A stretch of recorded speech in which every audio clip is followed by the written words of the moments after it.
Hello everyone, चलिए start करते हैं नेक्स्ट टॉपिक हमारा। और आज हम डिस्कस करेंगे स्टोमेटल बायोलॉजी। इस टॉपिक के अंदर हम पढ़ने वाले हैं कि स्टोमेटा ओपनिंग एंड क्लोजिंग कैसे होती है। पुराने समय में कुछ अलग कॉन्सेप्ट्स थे कि स्टोमेटा कैसे खुलते बंद होते होंगे, लेकिन समय के साथ ये कॉन्सेप्ट्स चेंज हुए और ब्लू लाइट का क्या रोल है स्टोमेटा की ओपनिंग एंड क्लोजिंग के अंदर वो हमारे सामने आया। तो चलिए डिस्कस करते हैं इसके बारे में। सबसे पहले तो हमको स्टोमेटा के स्ट्रक्चर का थोड़ा सा आइडिया होना चाहिए। स्टोमेटा का स्ट्रक्चर कैसे होता है, मैंने आप लोगों को यह बताया था लास्ट लेक्चर के अंदर कि जैसे कोई एक लीफ है, इस लीफ के ऊपर माइन्यूट पोर्स प्रेजेंट होते हैं और माइन्यूट पोर्स जो है उन्हीं को स्टोमेटा बोलते हैं। लास्ट लेक्चर में हमारा ये डिस्कशन हुआ था कि ये जो माइन्यूट पोर्स होते हैं, ये माइन्यूट पोर्स भी किस तरीके से बनते हैं। एपिडर्मिस की सेल्स है वो सेपरेट हो जाती हैं, मॉडिफाई हो जाती हैं। तो अगर हम एक स्टोमेटा को माइक्रोस्कोप के नीचे देखेंगे क्लोजली तो हमको वो कैसा दिखाई देगा, उसके बारे में हम बात करते हैं। फर्स्ट ऑफ ऑल, जो दो एपिडर्मिस की सेल्स एक दूसरे से सेपरेट हुई थी, वे दोनों की दोनों सेल्स मॉडिफाई हो जाती हैं और मॉडिफाई होकर के अलग अलग प्लांट स्पीसीज में अलग अलग शेप बना लेती हैं। मोस्ट ऑफ द टाइम वो किडनी शेप की या बीन शेप की होती है। इनको बोलते हैं गार्ड सेल्स। ये है स्टोमेटा की गार्ड सेल्स। ये वो दो एपिडर्मल सेल्स हैं जो मॉडिफाई हुई थी। इनके सराउंडिंग में बाकी की जो एपिडर्मल सेल्स है वो नॉर्मल रहती है। ये नॉर्मली इनके सराउंडिंग में प्रेजेंट एपिडर्मल सेल्स होती हैं। ठीक है। देन जो गार्ड सेल्स है, किडनी शेप जो हमने बनाई, उस किडनी शेप गार्ड सेल्स में कुछ मॉडिफिकेशंस होते हैं। क्या क्या मॉडिफिकेशंस होते हैं? इन किडनी शेप्ड गार्ड सेल की जो इनर वॉल होती है वो थोड़ी थिक हो जाती है और प्लास्टिक नेचर की हो जाती है, हार्ड हो जाती है।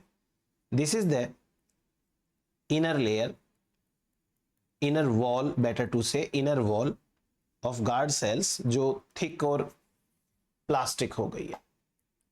आउटर वॉल है वो थिन एंड इलास्टिक होती है। अभी मैं लेबलिंग करूंगा तो आपको सारी चीजें समझ में आएगी। गार्ड सेल्स के अंदर फर्दर क्या क्या चेंजेस आते हैं? गार्ड सेल की वॉल के ऊपर सेल्यूलोज के माइक्रोफाइब्रिल्स इस तरीके से अरेंज हो जाते हैं। रेडियल माइसिलेशन बोलेंगे इसको अपन। ये सेल्यूलोज के माइक्रोफाइब्रिल्स होते हैं। आपको मैं बता दूं कि सेल्यूलोज नेचर में हाइग्रोस्कोपिक होता है, वो पानी को खींचता है और इसी नेचर के कारण ये गार्ड सेल्स हैं वो ओपन एंड क्लोज होंगी। कैसे होगा वो अभी अपन बात करने वाले हैं। फिर उसके बाद में गार्ड सेल्स में एक बहुत इंपॉर्टेंट टाइप का चेंज ये आता है कि गार्ड सेल में बहुत सारे क्लोरोप्लास्ट बन जाते हैं, डेवलप हो जाते हैं। सो दे बिकम ग्रीन। ये ग्रीन हो जाती हैं। गार्ड सेल्स के अंदर बहुत सारे क्लोरोप्लास्ट डेवलप हो जाते हैं। These are the chloroplast. ये गार्ड सेल के अंदर क्लोरोप्लास्ट डेवलप हो गए हैं। So guard cells become green. ये हुआ हमारे पास में एक बार पूरे इस स्टोमेटा के बारे में, स्ट्रक्चर के बारे में। अभी अपन लेबलिंग करते हैं तो हमको समझ में आएगा। फर्स्ट ऑफ ऑल मैं यहां पे लिख रहा हूं सेल नंबर 1, हालांकि इनकी नंबरिंग करना कोई जरूरी नहीं है। Cell number 2, cell number 3, cell number 4। ये जो मैंने 4 सेल्स बनाई हैं, these cells are known as subsidiary cells. इनको क्या कहेंगे? Subsidiary cells.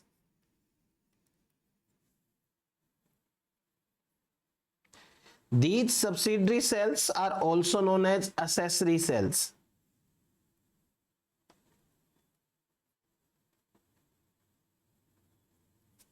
इनको accessory cells बोलते हैं. These are the normal epidermal cells. Normal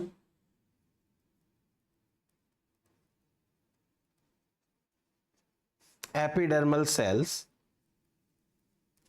ठीक है, जो गार्ड सेल के सराउंडिंग में होती है. इसके अलावा इनके बारे में और ज्यादा कुछ अपने को चर्चा नहीं करनी है. देन ये जो दो सेल्स हैं, इन सेल्स को बोलते हैं guard cells. Guard cells, guard cells के बारे में ही चर्चा करनी है हमको काफी सारी. तो गार्ड सेल्स क्या है? सबसे पहले these are the modified epidermal cells. ये मॉडिफाइड एपिडर्मल सेल्स होती हैं. अब मैंने इनकी शेप के बारे में बोला ना कि इनकी शेप डिपेंड करती है कि कौन सी स्पीसीज के ये प्लांट्स हैं. तो यूजुअली किडनी या हार्ट शेप की होती है. सॉरी, हार्ट नहीं, बीन शेप की होती है. किडनी या बीन शेप की होती है. ग्रासेस के अंदर डंबल शेप की होती है. तो वो अपने मैटर ही नहीं है, काम का अपना मैटर नहीं है, छोड़ो इसको. Guard cells are green cells, hence perform photosynthesis. ये ग्रीन सेल्स हैं, इनके पास में न्यूमरस क्लोरोप्लास्ट है.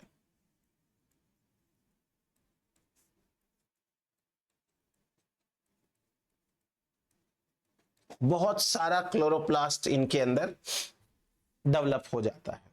ठीक, फिर उसके बाद में इन गार्ड सेल की ये वाली जो आपको वॉल दिखाई दे रही है, यहां से बना लेते हैं. इसको हम कहते हैं आउटर वॉल.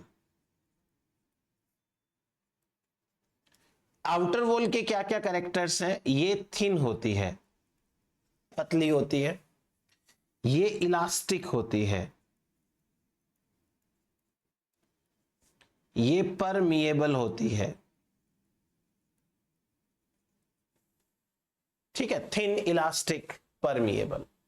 फिर उसके बाद में ये रहे chloroplast.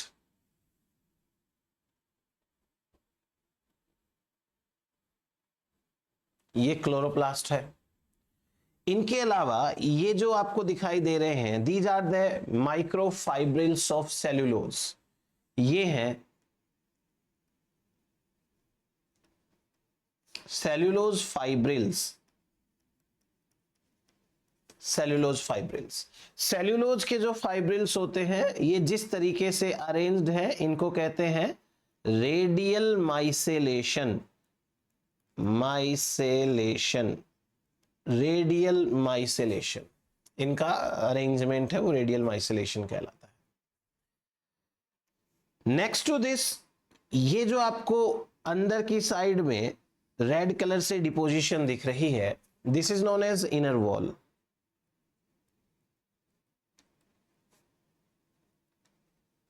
and that inner wall is thick,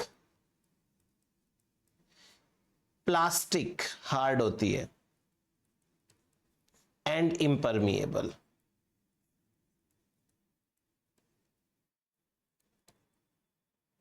ये करेक्टर्स होते हैं इनर वॉल के. In the centre, this is known as stomatal cavity. Last lecture में मैंने बताया था कि जब एपिडर्मल सेल्स के बीच में गैप आता है, तो उनके नीचे जो पैलिसेड सेल्स है, उनके अंदर भी गैप आ जाता है, बीच में उनके गैप आ जाता है. और जब गैप आ जाता है तो उस गैप का नाम ही स्टोमेटा है. यहां हमें अभी तीन इंपॉर्टेंट चीजें दिखाई दे रही हैं. The first very important thing is the guard cells. ये है एक टाइप की cells. The second important cells are subsidiary cells, क्योंकि इनकी भी बहुत इंपॉर्टेंट भूमिका होती है स्टोमेटा की ओपनिंग एंड क्लोजिंग में. They also have a very important role in the opening and closing of stomata. In the center of the stomata, there is a cavity known as stomatal cavity. This is the gap only. So here we have three structures, namely the subsidiary cells,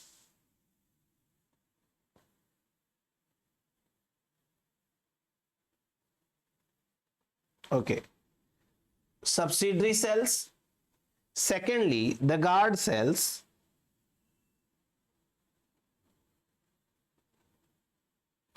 and the third is stomatal cavity. All the three structures are collectively known as stomatal complex. They are also known as stomatal aperture. इसे बोलेंगे हम stomatal complex. इन तीनों को मिला के बोलेंगे stomatal complex. तो ये तो हो गया अपने पास में रिगार्डिंग द स्ट्रक्चर. अब इसकी फंक्शनिंग की बात करते हैं. मैं आपको एक बहुत सिंपल सा एग्जांपल लेकर के समझाने की कोशिश करता हूं, आप समझिएगा. इमेजिन करिए आपके पास में दो बैलून्स हैं. वो दोनों के दोनों बैलून्स की शेप किडनी शेप है. जब उनमें हवा भरी जाती है तो वो किडनी शेप के हो जाते हैं. आपने क्या किया, वो दो बैलून्स लिए, इन दोनों बैलून्स को आपने एक हार्ड सरफेस के ऊपर, लेट्स से कि आपके पास जो स्टडी टेबल है, उस स्टडी टेबल के ऊपर हवा भर के चिपका दिया. आपने क्या किया, दोनों बैलून्स लिए. जब आप बैलून में हवा भरेंगे तो वे बैलून अपनी शेप के अकॉर्डिंग इस तरीके के आ जाएंगे, हो जाएंगे. ये बैलून है और दूसरा वाला बैलून है, उसमें भी आपने हवा भर दी तो वो बैलून भी इस तरीके का बन जाएगा, क्योंकि इनकी शेप ऐसी ही है, ऐसा बनेगा. ठीक है. हम इन बैलून्स को कंपेयर कर रहे हैं गार्ड सेल से. इनकी शेप ऐसी है. जब आप हवा भरते हो और हवा भर करके इन दोनों बैलून्स को एक दूसरे के पास पास यहां रख देते हो, नीचे आपको फेविकोल से चिपका देना है. नीचे की सरफेस तो इनकी चिपक गई, हिलेगी नहीं. अब आप इनकी हवा निकाल दीजिए. जब आप इनकी हवा निकालेंगे तो क्योंकि ये एक जगह से चिपके हुए हैं और चिपके हुए हैं तो इनकी हवा निकल जाने के कारण ये इस तरीके से सिंपली फ्लैसिड हो जाएंगे. जब आप इनमें वापस हवा भरेंगे तो वापस ही अपनी ओरिजिनल शेप ले लेंगे. सिंस ये एक जगह पर चिपके हुए हैं तो हटेंगे तो है नहीं अपने जगह से. सो जब भी इनमें हवा भरी जाएगी हम कहेंगे कि ये टर्जिड हो गए हैं. टर्जिड होते ही ये अपनी ओरिजिनल शेप ले लेते हैं. जैसे ही अपनी ओरिजिनल शेप लेंगे, स्टोमेटा की जो कैविटी है वो एक्सपोज हो जाएगी. जब इनकी हवा निकाल दी जाती है तो हम कहेंगे ये फ्लैशिड हो गए. फ्लैशिड होने से स्टोमेटा की इनकी जो कैविटी है वो खत्म हो जाती है, मतलब वो दिखना बंद हो जाती है. इसे कहते हैं क्लोज. तो स्टोमेटा की जो ओपनिंग एंड क्लोजिंग होती है, स्टोमेटा की ओपनिंग एंड क्लोजिंग डिपेंड करती है गार्ड सेल की टर्जिडिटी एंड फ्लैसिडिटी के ऊपर. देखो कैसे, हमारे पास स्टोमेटा में दो गार्ड सेल्स हैं, राइट. गार्ड सेल में अगर किसी भी तरीके से एंडोस्मोसिस करा दें, एंडोस्मोसिस, तो एंडोस्मोसिस के कारण गार्ड सेल्स हैं वो हो जाएंगी टर्जिड. और जब गार्ड सेल्स टर्जिड हो जाएंगी तो गार्ड सेल के टर्जिड होने के कारण ये स्टोमेटा ओपन हो जाएंगे. अगर गार्ड सेल से किसी तरीके से एक्सोस्मोसिस करा दें तो गार्ड सेल बन जाएंगी फ्लैसिड. और जैसे ही गार्ड सेल्स फ्लैसिड बनती हैं दे विल बिकम क्लोज. तो क्लोज हो जाएंगे।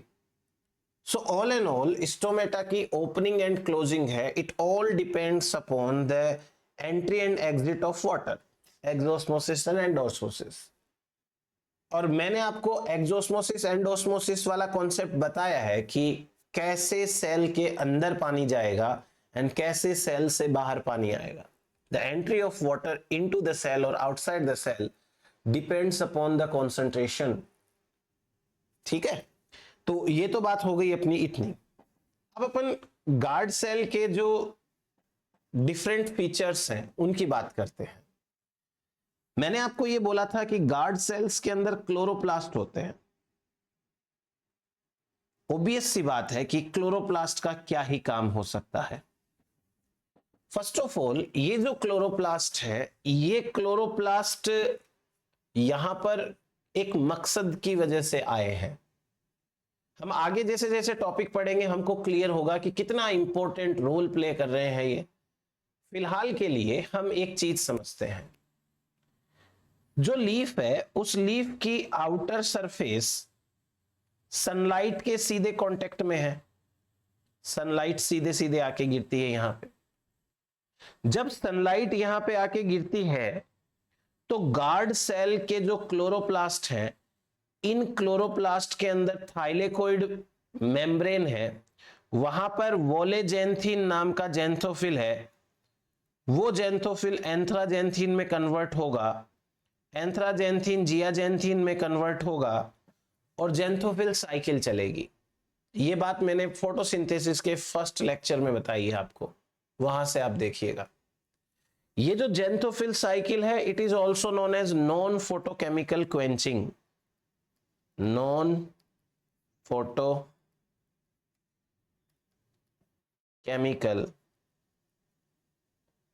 क्वेंचिंग। गार्ड सेल्स के क्लोरोप्लास्ट का एक पर्पज है कि वो नॉन फोटोकेमिकल क्वेंचिंग परफॉर्म करे, और गार्ड सेल के chloroplast also give blue light response. कैसे, आगे समझ में आएगा। Blue light response. So better है आप अब लिखें कुछ, इतनी देर समझाने वाली बात हो गई, अब आपको लिखना पड़ेगा। लिखिए, the chloroplast of guard sales are responsible for non-photochemical quenching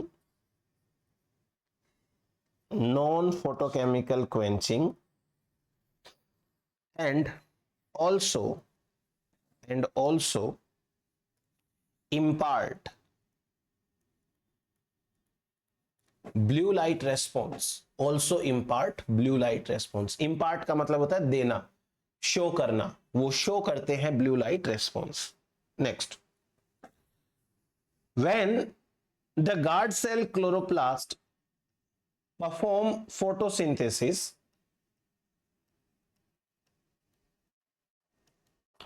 photosynthesis, solute concentration increases, solute potential becomes more negative। ठीक है, जब गार्ड सेल के क्लोरोप्लास्ट में सुगर्स बनेगी ना, तो ऑस्मोटिक प्रेशर बढ़ेगा। ऑस्मोटिक प्रेशर बढ़ेगा तो सोल्यूट पोटेंशियल मोर नेगेटिव हो जाएगी। मोर नेगेटिव का मतलब होता है लेस, और जब सोल्यूट पोटेंशियल मोर नेगेटिव होगा तो वाटर पोटेंशियल डिक्रीज हो जाएगा। वाटर पोटेंशियल डिक्रीज होगा तो सराउंडिंग सेल्स में से वाटर आएगा गार्ड सेल्स में, गार्ड सेल्स टर्जिड हो जाएंगी। टर्जिड हो जाएंगी तो यहां लिखा स्टोमेटा ओपन हो जाते हैं। So that is how the guard sales work. Clear हुआ? अब बात करते हैं आगे और दूसरी चीजों की।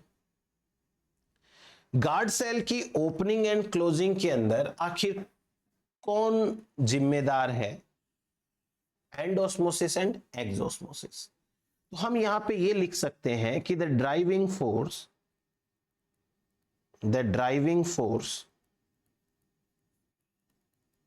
For the stomatal opening and closing is the turgor pressure. ये टर्गर प्रेशर होता है, लिख लीजिए, the driving force for the stomatal opening and closing is the turgor pressure. Turgor pressure है वह जिम्मेदार होता है ओपनिंग एंड क्लोजिंग के लिए। नेक्स्ट आप हेडिंग डालिए theories of stomatal opening and closing.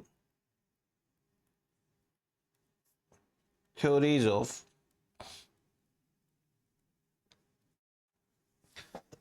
Stomatal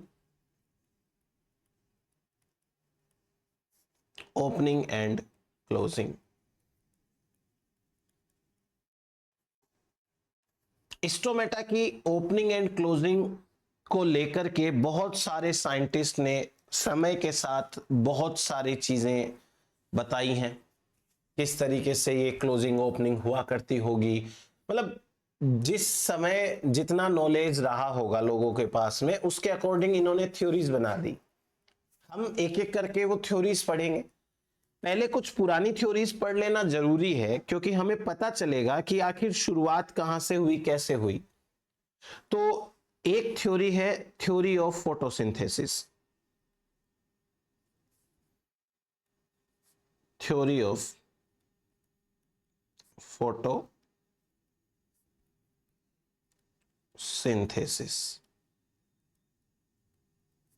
photosynthesis की थ्योरी क्या कहती है? पहले तो ये किसने दी थी? मॉल नाम के एक साइंटिस्ट रहे हैं, उन्होंने दी थी। So it is also known as mole theory. नाम पढ़ो इसका, क्या लिखा मैंने।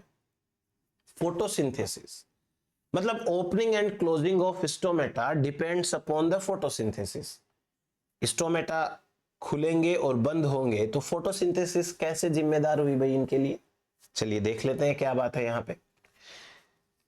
इस थ्योरी के अकॉर्डिंग क्या होता है, देखो, एक कंडीशन है कि डे टाइम है, दिन का समय है, डे टाइम। जब डे टाइम होता है तो गार्ड सेल के क्लोरोप्लास्ट में फोटोसिंथेसिस होती है। तो मैं सीधा ऐसे लिख लेता हूं, फोटोसिंथेसिस इन गार्ड सेल्स। ये जो भी चल रहा है वो गार्ड सेल्स में चल रहा है। फोटोसिंथेसिस होगी गार्ड सेल के अंदर। गार्ड सेल में फोटोसिंथेसिस हो गई तो सुगर फॉर्मेशन हो गया, सुगर्स बनी, सुगर फॉर्मेशन। सुगर का फॉर्मेशन हुआ तो osmotic pressure of guard sales increase हो गया। गार्ड सेल का जब ऑस्मोटिक प्रेशर इंक्रीज हो गया तो एंडोस्मोसिस हुई। जब एंडोस्मोसिस हुई तो गार्ड सेल टर्जिड हो गई, गार्ड सेल्स टर्जिड। और जब गार्ड सेल टर्जिड हो जाएंगी तो स्टोमेटा खुलेंगे ना, स्टोमेटा ओपन। एकदम सिंपल है ये तो, स्टोमेटा ओपन। होपफुली आपको समझ में आई होगी ये चीज कि गार्ड सेल्स कैसे खुलती हैं, मतलब गार्ड सेल कैसे टर्जिड होती है। फोटोसिंथेसिस होगा तो फोटोसिंथेसिस में सुगर बनेगा, यही सुगर ऑस्मोटिक प्रेशर बढ़ाएगा। ऑस्मोटिक प्रेशर बढ़ेगा तो गार्ड सेल के अंदर एंडोस्मोसिस होगी, क्योंकि ऑस्मोटिक प्रेशर बढ़ेगा तो वाटर पोटेंशियल कम हो गया। अब इसका उल्टा होता है नाइट के अंदर। Opposite is true for night. Let's say night conditions are there. In the night conditions, there is no photosynthesis in guard cells. Obvious सी बात है, guard cell में photosynthesis नहीं होगी। No photosynthesis in guard cells. Guard cells के अंदर photosynthesis नहीं हुई तो there is no sugar formation, right? No sugar formation. Sugar formation नहीं हुआ तो फिर osmotic pressure of guard sales decrease हो गया। भाई सुगर नहीं है तो वाटर है, वाटर नहीं है तो सुगर है, मतलब एक तो सॉल्यूट है एक सॉल्वेंट है, दो में से एक चीज रहेगी, या तो सॉल्यूट रहेगा या सॉल्वेंट रहेगा। सो ऑस्मोटिक प्रेशर डिक्रीज हो गया।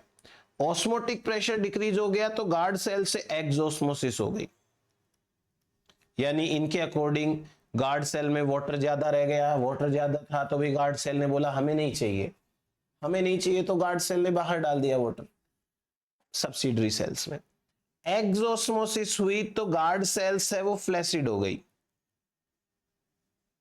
और गार्ड सेल्स फ्लैसिड हो गई तो स्ट्रोमेटा क्लोज हो गए।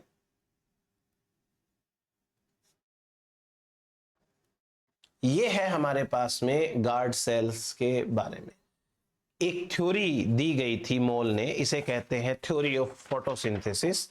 तो इतनी कहानी हमारी कंप्लीट हुई। अब आगे बात करते हैं।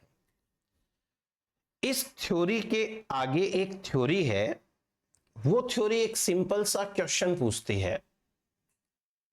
थ्योरी ये कहती है कि दिन के टाइम में ये जो शुगर बन रही है, ये शुगर रात को गई कहां? क्योंकि गार्ड सेल है वो ऐसा तो है नहीं पूरी की पूरी शुगर को कंज्यूम कर जाएगा, और गार्ड सेल्स है वो ऐसे भी नहीं है कि भाई वो फ्लोएम से कनेक्टेड है कि अपनी शुगर फ्लोएम में डाल देगी। तो दिन के समय जो शुगर बन रही है वो रात को गई कहां? हम ये तो मान लेंगे कि in the night there is no photosynthesis, so no new sugar formation. नई शुगर का फॉर्मेशन तो नहीं है, बट जो रात दिन में बनी थी उसका क्या हुआ?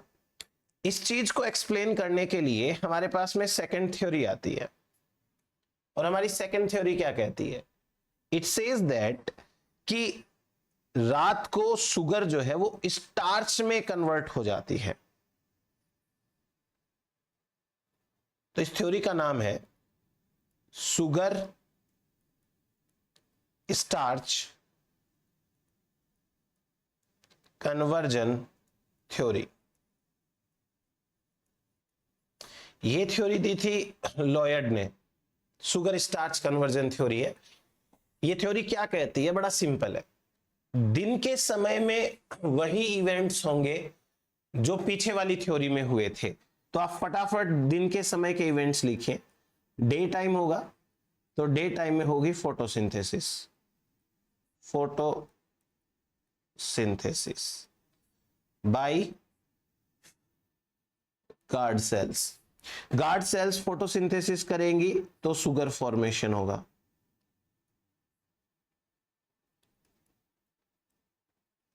शुगर फॉर्मेशन होगा तो ऑस्मोटिक प्रेशर बढ़ेगा, osmotic pressure of guard sales increase हो जाएगा। ये इंक्रीज हो जाएगा तो एंडोस्मोसिस होगी, एंडोस्मोसिस होगी तो गार्ड सेल्स बिकम टर्जिड, और गार्ड सेल्स टर्जिड हुई तो स्टोमेटा ओपन। राइट, ये तो डे टाइम वाले इवेंट्स हैं जो सेम टू सेम वैसे ही ले लिए जैसे पिछली वाली थ्योरी के अंदर थे। अब बात आती है नाइट वाली। नाइट के अंदर क्या चेंजेस हैं वो समझते हैं। During the night time there is no photosynthesis, that is true. No photosynthesis. When there is no photosynthesis, there is no sugar formation. That is also true. No sugar formation. Sugar नहीं बनती है। But जो day time में sugar बनी थी, day sugar is converted into starch. Yes, that's true. जब भी green sales के पास में ज्यादा शुगर हो जाती है तो वो उसे स्टार्च की फॉर्म में कन्वर्ट करके स्टोर करती है। That starch is less osmotically potential. Starch है वो ऑस्मोटिकली लेस पोटेंशियल है, तो इसकी वजह से ऑस्मोटिक प्रेशर है वो डिक्रीज हो जाता है। ऑस्मोटिक प्रेशर डिक्रीज हो गया तो guard cells become flaccid, and when the guard cells become flaccid stomata close. बस ये हो गया अपना। तो इतनी बात हुई हमारे पास में सेकंड थ्योरी के according, sugar starch conversion theory, inter conversion theory. Next तीसरी थ्योरी की अपन बात कर लेते हैं। जब हम थर्ड थ्योरी की बात करते हैं तो हमारी थर्ड थ्योरी कहती है कि opening and closing of stomata depends on the pH of guard cells. तो इस थ्योरी का नाम है pH change theory. PH change theory हमारी क्या कहती है? It was given by Sayre. Theory simply ये कहती है कि opening and closing of stomata depends upon the pH of guard cells. लिख लीजिए ये line, opening and closing of stomata depends upon the pH of guard cells. Guard cells की pH के ऊपर डिपेंड करती है। कैसे? ये कहती है कि जो डे टाइम होगा तो डे टाइम के अंदर पीएच ऑलमोस्ट 8 हो जाती है और 8 पीएच के ऊपर स्टोमेटा ओपन होते हैं। ओपन ऑल्सो कि जब नाइट कंडीशंस होती हैं तो pH of guard cells become acidic around 5 और 5 के ऊपर स्टोमेटा क्लोज हो जाते हैं। ठीक है, ये हो गई बात अपनी गार्ड सेल्स की पीएच के बारे में। बट आप लोगों के दिमाग में ये क्वेश्चन आना चाहिए कि ये चल क्या रहा है, पीएच कैसे चेंज हो रही है? बड़ा सिंपल है। देखो ये गार्ड सेल है, ठीक, इस गार्ड सेल के अंदर कार्बन डाइऑक्साइड आती है डे टाइम में। चलो नाइट का बता देता हूं तो आपको समझ में आ जाएगा। नाइट में गार्ड सेल में कार्बन डाइऑक्साइड आती है। नाइट में फोटोसिंथेसिस तो नहीं चलती ना, तो ये जो कार्बन डाइऑक्साइड है ये वाटर के साथ में ऐड हो जाती है और वाटर के साथ में ऐड होके कार्बोनिक एनहाइड्रेज नाम का एंजाइम होता है, वो H2CO3 बना देता है। H2CO3 बाइकार्बोनिक एसिड है, वो डिसोशिएट होता है प्रोटॉन के अंदर एंड HCO3 नेगेटिव के अंदर। और ये जो प्रोटॉन बने हैं, इन प्रोटॉन के कारण पीएच है वो ड्रॉप हो जाती है अराउंड 5। ये रिएक्शन इंपॉर्टेंट है। तो गार्ड सेल की ओपनिंग एंड क्लोजिंग है वो बेसिकली इस रिएक्शन के ऊपर डिपेंड करती है। इस रिएक्शन के अकॉर्डिंग गार्ड सेल्स में पीएच चेंज हो जाती है। अब डे टाइम में क्या होगा? डे टाइम में जो कार्बन डाइऑक्साइड है वो अवेलेबल नहीं रहेगी, फ्री नहीं रहेगी। कार्बन डाइऑक्साइड आएगी वो तो फोटोसिंथेसिस में चली जाएगी, और जब वो फोटोसिंथेसिस में चली जाती है तो फिर ये रिएक्शन नहीं चलेगी। रिएक्शन नहीं चलेगी तो प्रोटॉन्स नहीं बनेंगे, प्रोटॉन्स नहीं बनेंगे तो ये पीएच है वो बढ़ जाती है। तो क्या होता है इसके अंदर? देखिए ड्यूरिंग डे टाइम, अब अभी अपन तरीके से पढ़ते हैं डे टाइम। तो ड्यूरिंग डे टाइम क्या होगा कि CO2 is consumed in photosynthesis।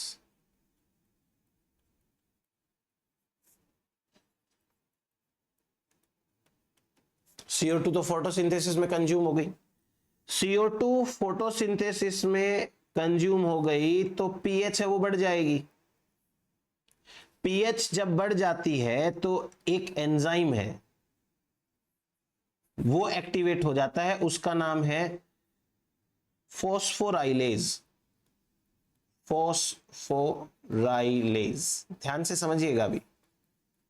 ये एंजाइम एक्टिवेट होता है। कब एक्टिवेट होता है? बढ़ी हुई पीएच के ऊपर। पीएच कैसे बढ़ेगी? ये रिएक्शन नहीं चलेगी तो पीएच बढ़ेगी। ये एंजाइम क्या करेगा?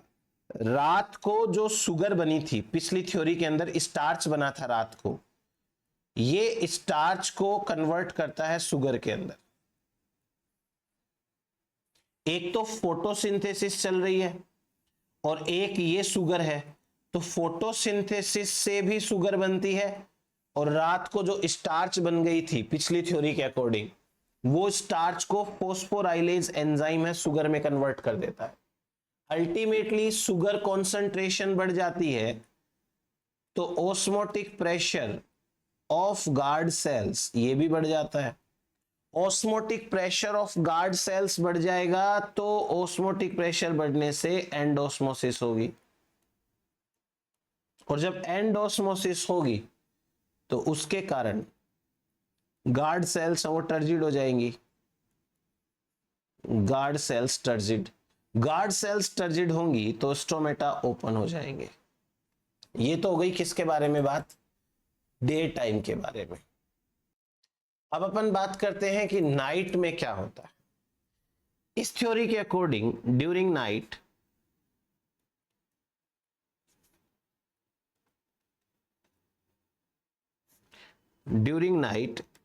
फोटोसिंथेसिस तो होगी नहीं, नो फोटोसिंथेसिस। अब जब फोटोसिंथेसिस नहीं होगी तो कार्बन डाइऑक्साइड कॉन्सेंट्रेशन हाई होगी, कार्बन डाइऑक्साइड कॉन्सेंट्रेशन हाई होगी तो CO2 plus H2O, carbonic anhydrase, H2CO3, H plus HCO3 negative, ये रिएक्शन ज्यादा चलेगी, यही तो होगा ना, फिर ये रिएक्शन बहुत ज्यादा चलेगी। जब ये रिएक्शन ज्यादा चलेगी तो अल्टीमेटली पीएच है वो ड्रॉप हो जाएगी, क्यों, क्योंकि प्रोटॉन बढ़ेंगे ना, प्रोटॉन कॉन्सेंट्रेशन बढ़ेगी, पीएच ड्रॉप हो जाएगी। पीएच ड्रॉप जब हो जाती है तो इस ड्रॉप्ड पीएच पे सुगर्स कन्वर्ट हो जाती है वापस स्टार्च के अंदर। जब सुगर्स वापस स्टार्च में कन्वर्ट हो जाती है तो ओस्मोटिक प्रेशर डिक्रीज हो जाता है, ओस्मोटिक प्रेशर डिक्रीज हो जाएगा तो ये एक्सोस्मोसिस होगी, एक्सोस्मोसिस होगी तो guard cells become flaccid, guard cells जब फ्लैसिड हो जाएगी तो स्टोमेटा क्लोज।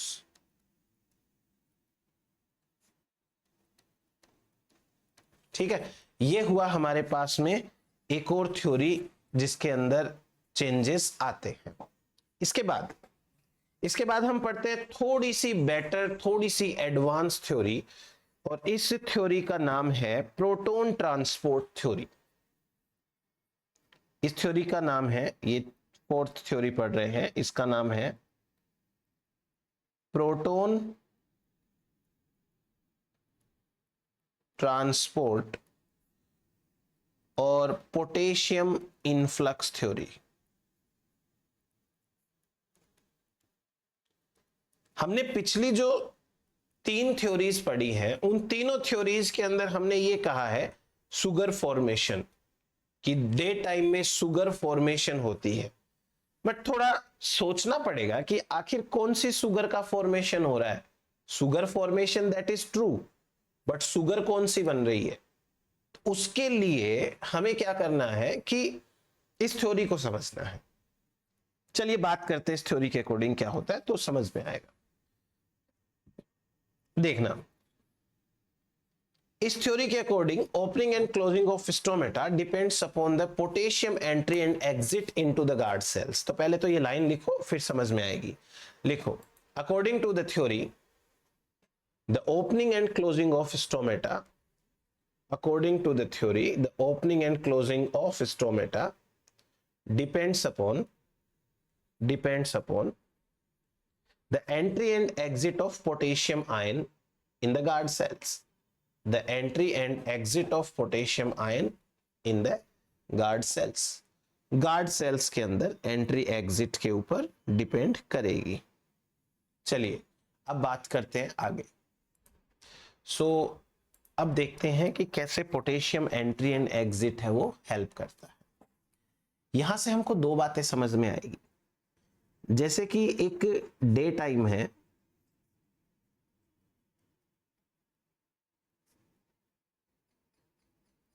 डे टाइम में ब्लू लाइट आती है, ठीक है। ये जो ब्लू लाइट है ये 2 काम करेगी। एक तो ब्लू लाइट एक्टिवेट करती है एक एंजाइम को जिसका नाम है फॉस्फोराइलेज। हमने पीछे वाली थ्योरी में पढ़ा था कि जब पीएच है वो थोड़ी बढ़ जाती है तो हाई पीएच पे ये एंजाइम एक्टिवेट हो जाता है। बेसिकली ये ब्लू लाइट की वजह से एक्टिवेट होता है। अब जिस थ्योरी में जितनी बात करी हुई है, हमें थ्योरी के अकॉर्डिंग उतनी ही बात करनी होती है। हम ऐसे नहीं कर सकते अपनी मर्जी से कहीं का कहीं लिख दिया। फॉस्फोराइलेज एंजाइम एक्टिवेट हो गया। फॉस्फोराइलेज एंजाइम क्या करेगा, स्टार्च को कन्वर्ट करेगा शुगर के अंदर। ये तो अपना काम करेगा, starch is converted into sugar. एक चीज, अब ये जो शुगर है, ये शुगर कन्वर्ट होके बनती है malic acid. Sugar malic acid बन जाती है, ठीक है।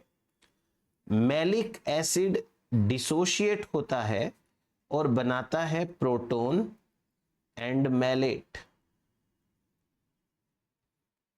प्रोटोन एंड मैलेट डिसोशिएट हो गया, प्रोटोन एंड मैलेट बन गया। फिर उसके बाद में ये जो ब्लू लाइट है उसका दूसरा रोल समझिए आप। ब्लू लाइट एक्टिवेट करती है प्रोटोन पंप्स को। ये किसको एक्टिवेट करेगी, प्रोटोन पंप्स को। प्रोटोन पंप्स कहां लगे हैं ये proton pumps, on plasma membrane of guard cells. Guard cells की प्लाज्मा मेम्ब्रेन पर जो प्रोटोन पंप है उनको एक्टिवेट कर देती है। अब प्रोटोन पंप एक्टिवेट हो गए तो क्या होगा, प्रोटोन पंप एक्टिवेट हो गए तो ये जो प्रोटॉन्स हैं, ये प्रोटॉन्स बाहर निकलेंगे। प्रोटॉन्स इफ्लक्स होगा, बाहर निकलेंगे। ये protons go out of guard cells, guard cells के बाहर चले जाएंगे। गार्ड सेल के बाहर प्रोटॉन जाएंगे तो हमको एक चीज याद रखनी है, exit of protons is coupled with entry of potassium into guard cell, into guard cells. Guard cell के अंदर पोटेशियम अंदर आएंगे। ये ऐसा फिनोमिनन है कि जैसे मान लीजिए ये गार्ड सेल की प्लाज्मा मेम्ब्रेन है और ये गार्ड सेल की सेल वॉल है, तो गार्ड सेल की प्लाज्मा मेम्ब्रेन से प्रोटॉन बाहर जाएंगे और उसके बाद पोटेशियम अंदर आएंगे। तो जितने प्रोटॉन्स बाहर जा रहे हैं उतने पोटेशियम अंदर आ गए। अभी next part of the theory, ये जो पोटेशियम है और ये जो मैलेट है, वो दोनों के दोनों मिलकर के बनाते हैं पोटेशियम मैलेट। पोटेशियम मैलेट बन जाता है और ये पोटेशियम मैलेट ही वह शुगर है जिसके बारे में हम अब तक बातें कर रहे हैं। तो पोटेशियम मैलेट बनने के कारण ऑस्मोटिक प्रेशर बढ़ जाता है। ऑस्मोटिक प्रेशर बढ़ने से एंडोस्मोसिस हो जाती है और एंडोस्मोसिस होने से गार्ड सेल्स टर्जिड हो जाती हैं और गार्ड सेल्स टर्जिड होने से स्टोमेटा ओपन हो जाते हैं। तो ये है भाई important theory regarding this. Guard cells कैसे खुलती है इस थ्योरी के अकॉर्डिंग। डे टाइम में ब्लू लाइट आएगी। ब्लू लाइट दो काम करती है, फॉस्फोराइलेज एंजाइम को एक्टिवेट करती है और ये प्रोटॉन पंप को एक्टिवेट करती है। फॉस्फोराइलेज एंजाइम अपना काम करेगा, स्टार्च को शुगर में कन्वर्ट करेगा। शुगर मैलिक एसिड बनाएगी। Malic acid malate and proton में डिसोशिएट होगा और ये जो ब्लू लाइट है वो प्रोटॉन पंप को भी एक्टिवेट करती है। प्रोटॉन पंप एक्टिवेट हो जाएंगे तो इससे प्रोटॉन बाहर निकलेंगे। प्रोटॉन बाहर निकलेंगे तो पोटेशियम अंदर आएंगे और पोटेशियम अंदर आते हैं तो उसके बाद हमें पोटेशियम मैलेट देखने को मिलता है गार्ड सेल्स में, and that potassium malate behaves as solute. ठीक है, तो ये हो गई हमारे पास में डिफरेंट टाइप की थ्योरीज। अब हम एक सिग्नलिंग पढ़ते हैं। सिग्नलिंग इन द सेंस कि भाई जो ब्लू लाइट है वो स्टोमेटा की ओपनिंग एंड क्लोजिंग को कैसे कंट्रोल करती है, उसके लिए आपको कुछ समझना पड़ेगा। आप हेडिंग डालिए, ब्लू लाइट mediated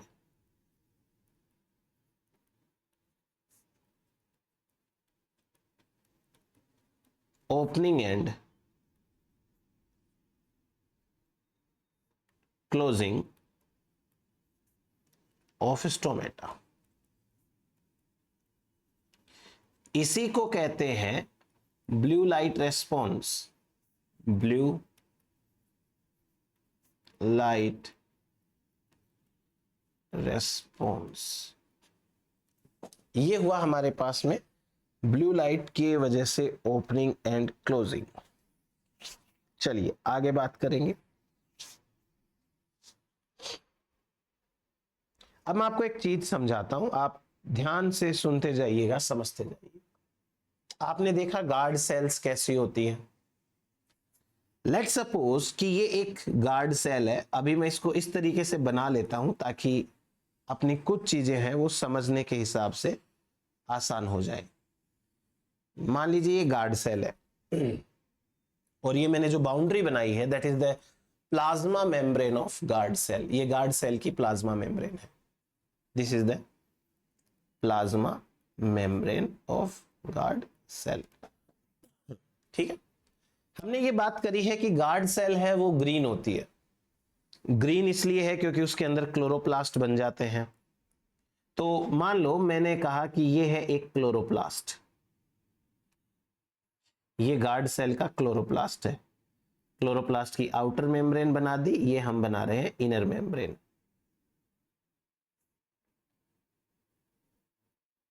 ये इनर मेम्ब्रेन। अब जो गार्ड सेल की क्लोरोप्लास्ट है, उस गार्ड सेल के क्लोरोप्लास्ट में, ये हो गया क्लोरोप्लास्ट। गार्ड सेल के क्लोरोप्लास्ट के अंदर थाइलेकोइड्स तो होते ही, आपको पता है, ये थाइलेकोइड्स है। थाइलेकोइड की मेम्ब्रेन में जेंथोफिल होता है, आपको पता है, मैंने बताया था, वोलेजेंथिन होता है, जेंथोफिल होता है।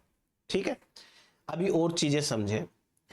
क्लोरोप्लास्ट की मेम्ब्रेन पर एक फोटो रिसेप्टर है, इसका नाम है फोटोट्रोपिन 2, इसे बोलेंगे FOT2। जब हम फाइटोक्रोम्स एंड फोटोमोर्फोजेनेसिस पढ़ेंगे तब इसका रोल बता दूंगा मैं आपको। अभी एक आप ये मान के चलिए कि ये फोटोट्रोपिन है, वो एक लाइट का रिसेप्टर है, वो लाइट को रिसीव करता है। फोटोट्रोपिन 2, अभी इसकी जो मेम्ब्रेन है गार्ड सेल की मेम्ब्रेन के ऊपर फोटोट्रोपिन 1, फोटोट्रोपिन 2 ये भी प्रेजेंट होते हैं। ठीक है, फोटोट्रोपिन 1, फोटोट्रोपिन 2। उसके बाद में गार्ड सेल की मेम्ब्रेन के ऊपर एक प्रोटॉन पंप है, ये है प्रोटॉन पंप। क्या है ये? Proton pump. ये जो प्रोटॉन पंप है, ये प्रोटॉन पंप के माउथ पर अंदर की साइड एक प्रोटीन जुड़ा हुआ रहता है। इस प्रोटीन का नाम है ऑटो इनहिबिटरी डोमेन। इस प्रोटीन का नाम है ऑटो इनहिबिटरी डोमेन। ये जुड़ा हुआ है अंदर। तो ये प्रोटॉन पंप है वो बंद है, अभी इसने इनहिबिट किया हुआ है, क्लोज करके रखा है। इसका नाम है ऑटो इनहिबिटरी। यानी कि जब कभी भी ये प्रोटीन खुद फ्री होगा और इसको दिखेगा कि कोई प्रोटॉन पंप है वो खुला हुआ है, तो ये जाकर के उसके ऊपर माउथ पे बैठ जाएगा, उसको बंद कर देगा, ऑटोमेटिक उसका इनहिबिशन कर देता है। सो इसको कहते हैं ऑटो इनहिबिटरी डोमेन। क्लियर? अभी इतना सेटअप आपको समझना है। फिर दूसरा पार्ट देखो इसका। यहां जो ये क्लोरोप्लास्ट के थाइलेकोइड्स हैं, मैं इस थाइलेकोइड का इतना सा पार्ट यहां बाहर बना रहा हूं, क्योंकि अपने को कुछ चीजें लिखनी पड़ेगी ना। ये बाहर नहीं आता है पर ये बाहर बना रहा हूं मैं। ये थाइलेकोइड की मेम्ब्रेन है और इस थाइलेकोइड की मेम्ब्रेन में यहां पर जेंथोफिल्स है और इस जेंथोफिल का नाम है वोलेजेंथिन। क्लियर हुआ? वोलेजेंथिन। नाउ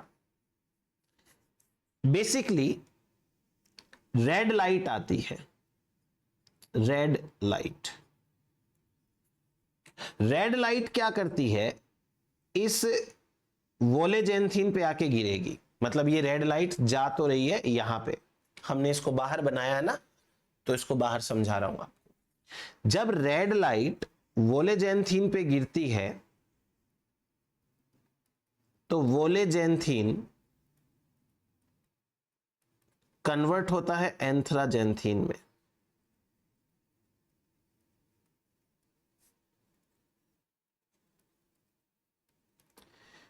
एंथ्राजेंथिन, ये जेंथोफिल साइकिल पढ़ा रखी है मैंने। जेंथोफिल एंथ्राजेंथिन कन्वर्ट होता है जियाजेंथिन में, जियाजेंथिन के अंदर कन्वर्ट हो जाता है। ये जो जियाजेंथिन है अभी ये अपनी ट्रांस कॉन्फ़िगरेशन में है, ट्रांस और सिस होते हैं ना, ये ट्रांस में है। क्या हुआ, गार्ड सेल है, गार्ड सेल का क्लोरोप्लास्ट है, क्लोरोप्लास्ट के अंदर थाइलेकोइड मेम्ब्रेन्स है, मतलब ग्रेना है। थाइलेकोइड की मेम्ब्रेन में वोलेजेंथिन है, वोलेजेंथिन के ऊपर रेड लाइट गिरती है। रेड लाइट गिरने से वोलेजेंथिन कन्वर्ट होता है एंथ्राजेंथिन में, एंथ्राजेंथिन कन्वर्ट होता है जियाजेंथिन के अंदर। और अभी अभी जियाजेंथिन जो बना है वो बना है अपनी ट्रांस कॉन्फ़िगरेशन में, ये ट्रांस फॉर्म में बना है। ठीक है, जियाजेंथिन की जो ट्रांस कॉन्फ़िगरेशन होती है वह ब्लू लाइट की रिसेप्टर होती है। ये क्या रिसीव करेगी, ब्लू लाइट को। और जब ये ब्लू लाइट को रिसीव करती है तो ये कन्वर्ट हो जाती है जियाजेंथिन की सिस कॉन्फ़िगरेशन में,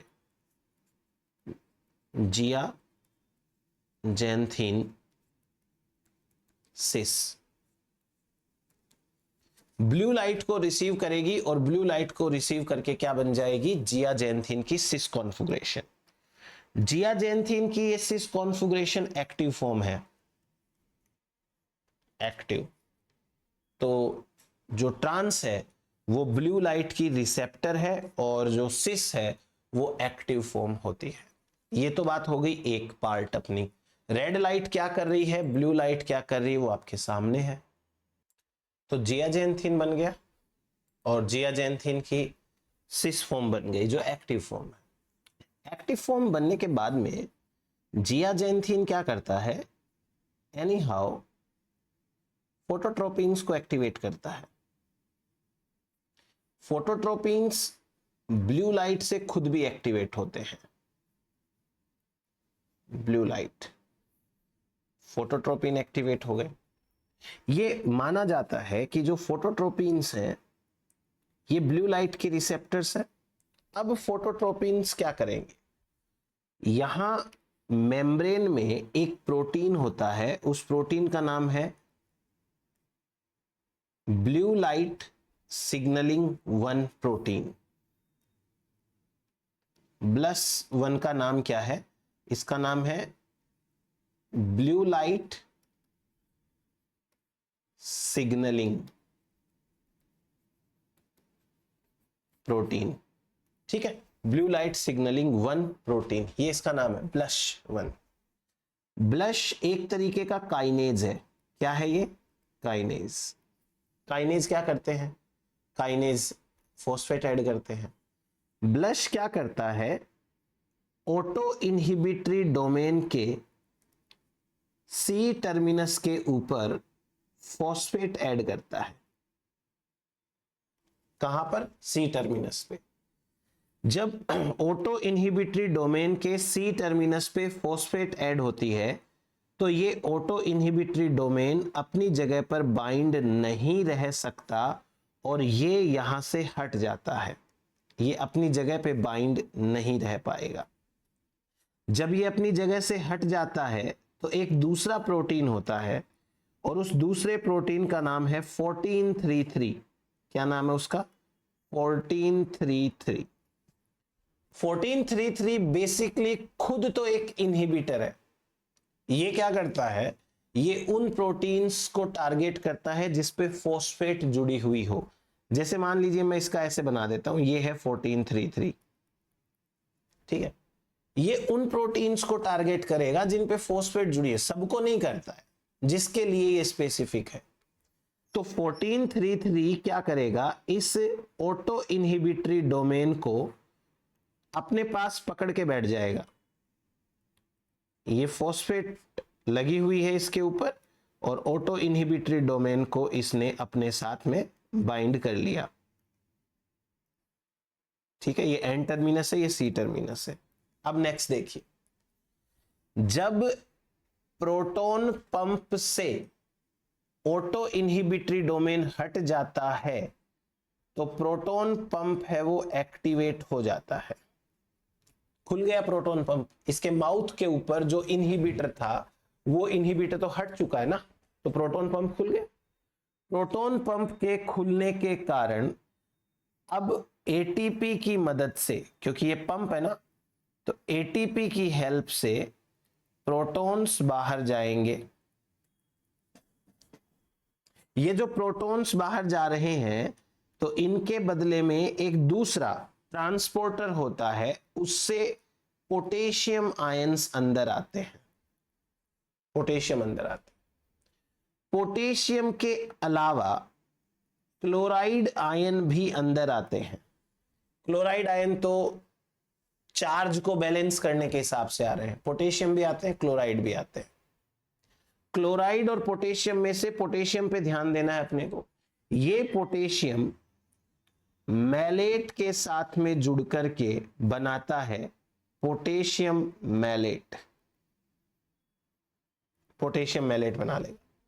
पोटेशियम मैलेट बनने से सॉल्यूट पोटेंशियल डिक्रीज हो जाएगी। सॉल्यूट पोटेंशियल डिक्रीज का मतलब मोर नेगेटिव हो जाएगी। सॉल्यूट पोटेंशियल मोर नेगेटिव हो जाएगी तो वाटर पोटेंशियल भी मोर नेगेटिव मतलब लेस हो जाएगा। ऐसा होने से एंडोस्मोसिस होती है। एंडोस्मोसिस, और एंडोस्मोसिस होगा तो गार्ड सेल्स वो टर्जिड हो जाएंगी, और टर्जिड हो जाएंगी तो स्टोमेटा ओपन हो जाएंगी। ये पूरी कहानी है स्टोमेटा की ओपनिंग एंड क्लोजिंग के पीछे कैसे होता है। वापस समझा देता हूं एक बार आपको मैं पूरी प्रोसेस। देखो, first of all guard cell के अंदर खुद का क्लोरोप्लास्ट है। ये क्लोरोप्लास्ट में ग्रेनम है। ग्रेनम का जो थाइलेकोइड्स हैं उनमें वोलेजेंथिन है। रेड लाइट आती है, वोलेजेंथिन पे गिरती है, वोलेजेंथिन एंथ्राजेंथिन में और एंथ्राजेंथिन जियाजेंथिन में कन्वर्ट होता है। जियाजेंथिन पहले जब बनता है तो वो अपनी ट्रांस कॉन्फ़िगरेशन में रहता है। ब्लू लाइट रिसीव करने का काम जियाजेंथिन की ट्रांस कॉन्फ़िगरेशन करती है। Trans configuration blue light receive करेगी तो ये कन्वर्ट हो जाएगी सिस में, और जो सिस है वो एक्टिव फॉर्म होती है। ये एक्टिवेट करती है फोटोट्रोपिन्स को। फोटोट्रोपिन्स खुद भी ब्लू लाइट से एक्टिवेट होते हैं। फोटोट्रोपिन्स एक्टिवेट करते हैं काइनेज को, जिसका नाम है ब्लू लाइट सिग्नलिंग 1 काइनेज। ये काइनेज क्या करता है, ऑटो इनहिबिटरी डोमेन के सी टर्मिनस के ऊपर फॉस्फेट जोड़ देता है। जब ऑटो इनहिबिटरी डोमेन के सी टर्मिनस पे फॉस्फेट जुड़ती है तो इसकी जो बाइंडिंग कैपेसिटी है वो कम हो जाती है। बाइंडिंग एफिनिटी कम होने से ये हट जाता है। इसके हटने से प्रोटॉन पंप एक्टिवेट हो जाता है। यहाँ पे प्रोटॉन पंप एक्टिवेट हो जाएगा तो एटीपी की मदद से प्रोटॉन बाहर निकलेंगे। प्रोटॉन जितने बाहर निकलेंगे पोटेशियम उतने आएंगे। चार्ज बैलेंस करने के लिए क्लोराइड भी आएंगे। ये तो कहानी एक हो गई। ऑटो इनहिबिटरी डोमेन जो हटता है उसके ऊपर एक इनहिबिटर प्रोटीन बाइंड होता है जिसका नाम है 1433। ये इनहिबिटर प्रोटीन क्या करता है, ऑटो इनहिबिटरी डोमेन को पकड़ के बैठ जाता है, उसको इनहिबिट कर देता है। तो इनहिबिटर के इनहिबिटर को इनहिबिट करना ये तो एक्टिवेटर हो गया। तो प्रोटॉन पंप का ये एक्टिवेटर होता है। ये कहानी पूरी सुनने के बाद अब हम बात करते हैं डिफरेंट टाइप के कंडीशंस के ऊपर, डिफरेंट थ्योरीज के ऊपर कि कैसे स्टोमेटा रेगुलेट होते हैं। फर्स्ट ऑफ ऑल, प्लांट की लाइफ में जो ब्लू लाइट है वो 2 रोल करती है। देखना, ब्लू लाइट 2 रोल करती है। एक तो होता है फोटोमॉर्फोजेनेसिस। Photo morphogenesis.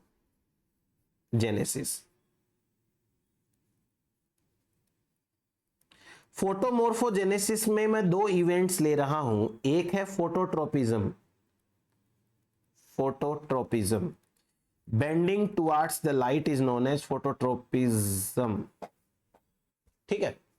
और दूसरा एक इवेंट में ले रहा हूं हाइपोकोटाइल इलोंगेशन, हाइपोकोटाइल इलोंगेशन। ये दो हम बात कर रहे हैं, क्लियर। ब्लू लाइट एक और रोल प्ले करती है प्लांट की लाइफ में, और वो है स्टोमेटल ओपनिंग, स्टोमेटल रेगुलेशन, ऐसे कर लेते हैं, स्टोमेटल रेगुलेशन, रेगुलेशन। दो चीजें हो गई। अब मैं आपको एक चीज समझाता हूं। प्लांट की लाइफ में phototropism and hypocotyl elongation mediated by blue light, ये होता है up to a certain stage of development. ये लाइफ टाइम नहीं चलता है, not life time.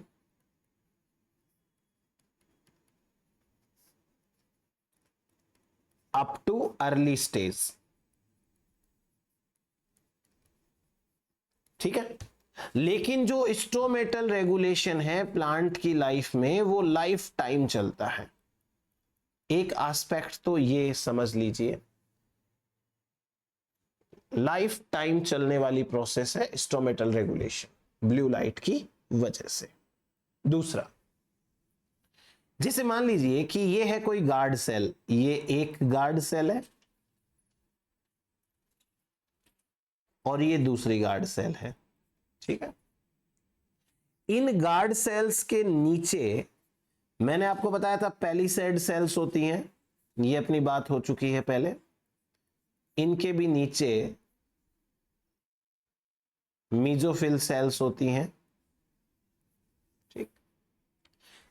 Palisade cells and mesophyll cells दोनों के दोनों जो है, उनमें तो बहुत ज्यादा फोटोसिंथेसिस चलती रहती है, एक्टिवली फोटोसिंथेसिस चलती है। जब इन दोनों टाइप की सेल्स में फोटोसिंथेसिस चलेगी, फोटोसिंथेसिस चलेगी, तो कार्बन डाइऑक्साइड की अवेलेबिलिटी कम हो जाएगी। कार्बन डाइऑक्साइड की अवेलेबिलिटी कम होगी तो यहां भी CO2 अवेलेबिलिटी कम होगी, क्योंकि फोटोसिंथेसिस तो यहां भी चलती है। और फोटोसिंथेसिस में CO2 अवेलेबिलिटी कम होगी तो स्टोमेटा ओपन हो जाएंगे, क्योंकि अब CO2 चाहिए। स्टोमेटा को ओपन कराने में CO2 का भी रोल होता है। लिखिए एक चीज, लिखो, in mesophyll cells photosynthesis occurs. In mesophyll cells, photosynthesis occurs. Due to this, carbon dioxide concentration decreases. Due to this, the carbon dioxide concentration decreases. This low concentration of CO2 helps in the opening of stomata. वो stomata की opening में help करेंगी। एक चीज तो ये हो गई। नेक्स्ट देखो, ब्लू लाइट, ये जो सिग्नलिंग है सिंपल सी है। ब्लू लाइट मिली तो सिग्नलिंग स्टार्ट हुई, ब्लू लाइट नहीं मिलेगी तो सिग्नलिंग रुक भी जाती है ना। इसलिए ब्लू लाइट रेस्पॉन्स है वो रिवर्सिबल होता है। लिखो ये line, the stomatal response to the blue light is very fast and reversible. The stomatal response to the blue light is very fast and reversible. एक और चीज लिखिए, it is localized in a single type of cells, the guard cells. ये guard cells में ही होता है ऐसा process, और कहीं नहीं होता है। तो ये localized टाइप का होता है, ठीक है। अब मेरे को यहां एक चीज समझ में आ रही है, इस पूरी प्रोसेस के दौरान मुझे दो चीजें समझ में आ रही है। एक तो ये जेंथोफिल साइकिल चल रही है, इसको चलाने के लिए एक एंजाइम जिम्मेदार होता है जिसका नाम है वोलेजेंथिन डीपॉक्सीडेज। और एक मुझे ये लग रहा है फोटोट्रोपिन्स है, ये भी यहां पर है। तो क्या लगता है कि भाई स्टोमेटा की ओपनिंग ज्यादा डिपेंड किस पे कर रही है? फोटोसिंथेसिस की सॉरी जो स्टोमेटा की ओपनिंग है वो ज्यादा डिपेंड जेंथोफिल साइकिल पे कर रही है या फोटोट्रोपिन्स के ऊपर कर रही है? उसके लिए एक एक्सपेरिमेंट करेंगे, उस एक्सपेरिमेंट का रिजल्ट समझेंगे। बहुत इजी सा एक एक्सपेरिमेंट रहेगा हमारा, ठीक है। एक प्लांट लिया, इस प्लांट के अंदर हमने एक जीन होता है NPQ1 जीन। ये जीन को नॉर्मल रखा, नॉर्मल। अच्छा, ये जीन किसका जीन है? ये जीन है वोलेजेंथिन, वोलेजेंथिन डीपॉक्सीडेज, डी इपॉक्सीडेज का जीन है। वोलेजेंथिन डीपॉक्सीडेज जीन है, NPQ1 जीन। वोलेजेंथिन डीपॉक्सीडेज क्या काम आता है? ये काम आता है जेंथोफिल साइकिल के अंदर वोलेजेंथिन, एंथ्राजेंथिन, जियाजेंथिन बनाने में। हमने इस प्लांट के अंदर NPQ1 जीन को नॉर्मल रखा और हमने इसमें फोटोट्रोपिन 1 एंड फोटोट्रोपिन 2 इनको म्यूटेंट बना दिया, म्यूटेंट। यानी इसके अंदर फोटोट्रोपिन्स तो काम ही नहीं कर रहे और इसके अंदर NPQ1 है वो काम कर रहा है। अब जब हम इसको ब्लू लाइट देते हैं,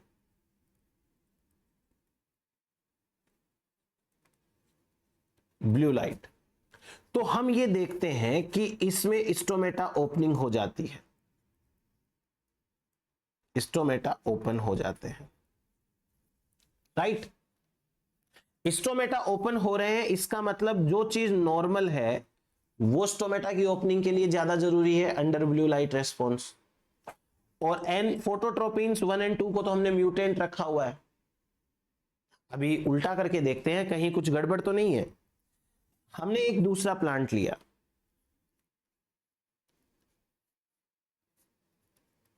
और इस दूसरे प्लांट के अंदर हमने NPQ1 इसको रखा म्यूटेंट, और जो फोटोट्रोपिन्स है 1 और 2 इनको रखा नॉर्मल। क्या पता कहीं अभी ब्लू लाइट देने से वापस से स्टोमेटा ओपन हो जाए। हमने इसको ब्लू लाइट दी। जब हम इसको ब्लू लाइट देते हैं तो no opening of stomata, no opening of stomata. लेकिन जब हम इसे और ज्यादा ब्लू लाइट देते हैं, मोर ब्लू लाइट, मोर ब्लू लाइट देने पर भी इसके अंदर ओपनिंग नहीं होती, नो ओपनिंग। इसका मतलब NPQ1 इज ज्यादा इंपॉर्टेंट, वो ज्यादा इंपॉर्टेंट है ना, उसके वजह से ये ओपनिंग चल रही है। हम एक काम करते हैं, हम एक ग्राफ में चीज समझ लेते हैं कि कैसे ये चलेगा। यहां पे एक तरफ हम लेते हैं blue light influence,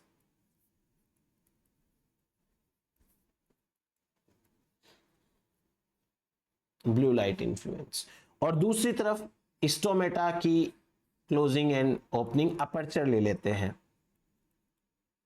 stomata aperture. देखो 3 केस लिए अपन ने, 2 लिए हैं, तीसरा तो नॉर्मल है। जब ये भी नॉर्मल है और ये भी मान लो नॉर्मल है, सब नॉर्मल है, सब कुछ नॉर्मल है, तो जब हम सारी कंडीशन नॉर्मल रखते हैं तो जैसे जैसे ब्लू लाइट देते हैं वैसे वैसे ओपनिंग होती है। ये तो है वाइल्ड टाइप, वाइल्ड का मतलब होता है नॉर्मल, तो ये तो नॉर्मल है, सब कुछ नॉर्मल है। हमने पहला केस लिया, NPQ1 को रखा नॉर्मल और इसको लिया म्यूटेंट। जब NPQ1 को नॉर्मल रखते हैं और दूसरों को म्यूटेंट रखते हैं तो भी स्टोमेटा की ओपनिंग हो रही है। ये ग्राफ है FORT1 FORT2 म्यूटेंट का, यानी डबल म्यूटेंट का ग्राफ है। ये फर्स्ट केस, इसको मैं बोल देता हूं केस 1, इसको मैं बोल देता हूं केस 2। तो ये फर्स्ट केस का ग्राफ है। जब NPQ1 सही सलामत है तो लाइट देने से आपके सामने ओपनिंग हो रही है।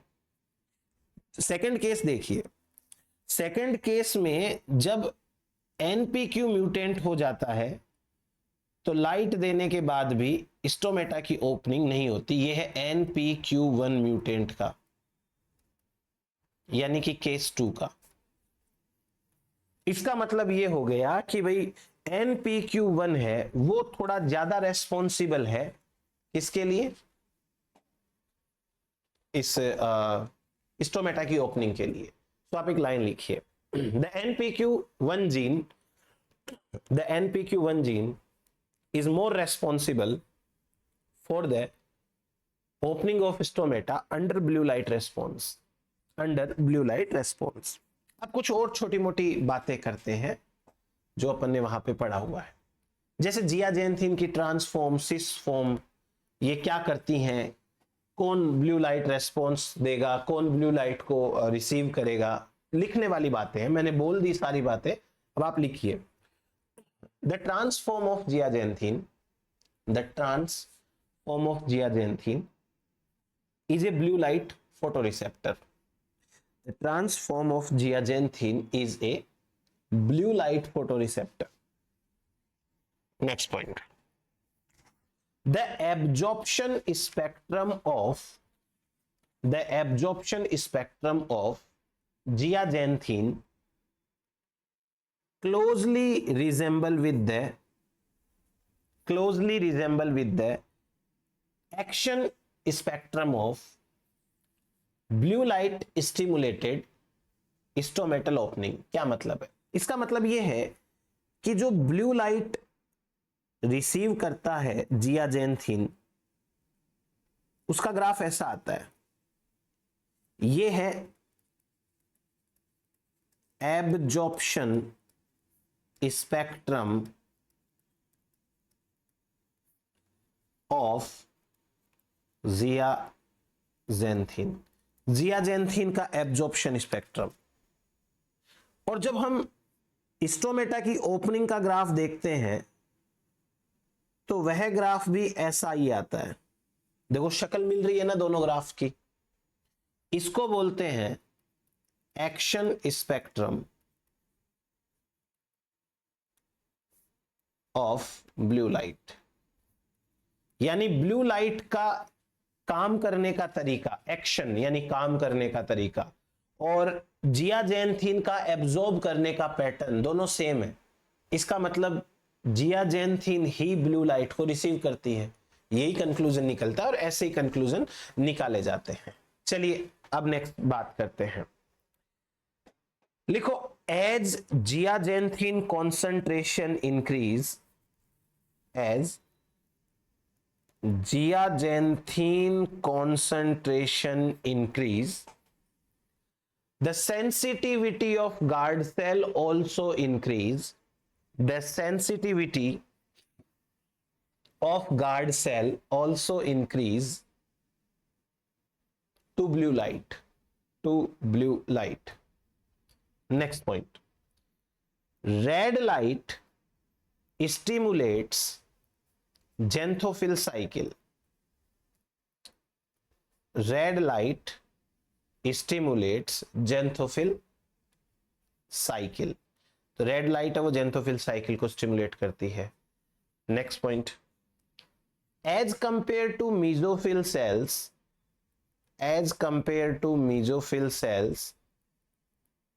The chloroplast of guard cells have more photosystem two, as compared to the mesophyll cell, वो जो पेलिसेड और मेसोफिल वो है ना स्पंजी सेल, उनके क्लोरोप्लास्ट में और गार्ड सेल के क्लोरोप्लास्ट में, दोनों के अंदर अगर हम फोटोसिस्टम 2 की बात करें, यहां ज्यादा होता है।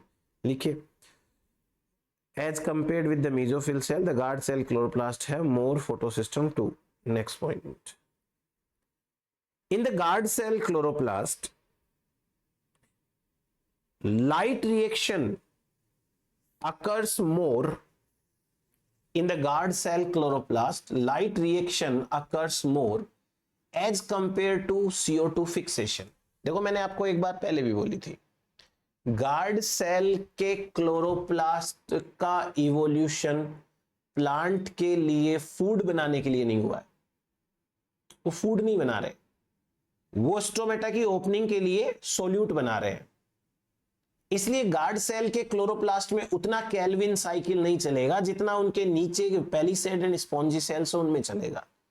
हाँ, लेकिन गार्ड सेल को लाइट का सामना करना पड़ता है, इसलिए गार्ड सेल के अंदर लाइट रिएक्शन ज्यादा चलेगी। क्लियर? अब मैं आपको एक और चीज समझाता हूं। एक एक्सपेरिमेंट है, उसका नाम है dual beam experiment. Beam experiment, dual beam experiment क्या कहता है, बात करते हैं। ठीक है, एक लीफ है, इस लीफ के ऊपर हमने ओनली रेड लाइट डाली, ओनली रेड लाइट। तो ओनली रेड लाइट डालने से few stomata open, few stomata open, और उसके बाद सैचुरेशन आ गया कि भाई अब चाहे आप रेड लाइट कितनी भी डालो और ज्यादा स्टोमेटा ओपन नहीं होंगे, जितने होने थे उतने हो गए, तो सैचुरेशन पॉइंट आ गया। अब हमने क्या किया, इस लीफ के ऊपर अचानक से ब्लू लाइट डाली, अचानक से ब्लू लाइट डाल दी। जैसे ही हमने इसके ऊपर अचानक से ब्लू लाइट डाली,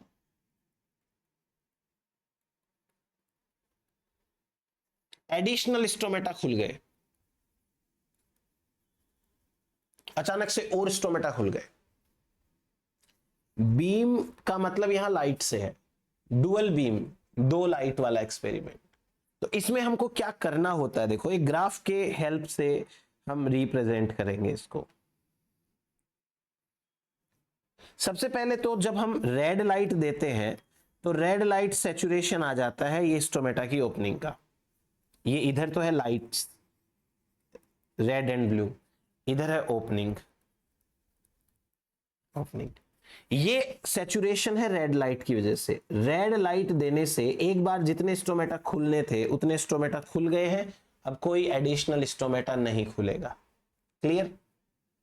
फिर उसके बाद आप एक पॉइंट सेलेक्ट करो, कब आप ब्लू लाइट डालना चाहते हो। आप जिस पॉइंट पे ब्लू लाइट डालोगे उसी पॉइंट पर ग्राफ अचानक से ऊपर उठ जाएगा, इसे कहते हैं डुअल बीम एक्सपेरिमेंट। ये आपने ब्लू लाइट डाल दी, क्लियर हुआ ये चीज आपको? तो ये है डुअल बीम एक्सपेरिमेंट, जिसमें ये साबित होता है कि दो टाइप की लाइट है वो रेस्पॉन्सिबल होती है स्टोमेटा की ओपनिंग के लिए। तो हम यहां पर समझ लेते हैं कि two types of light, two types of light responsible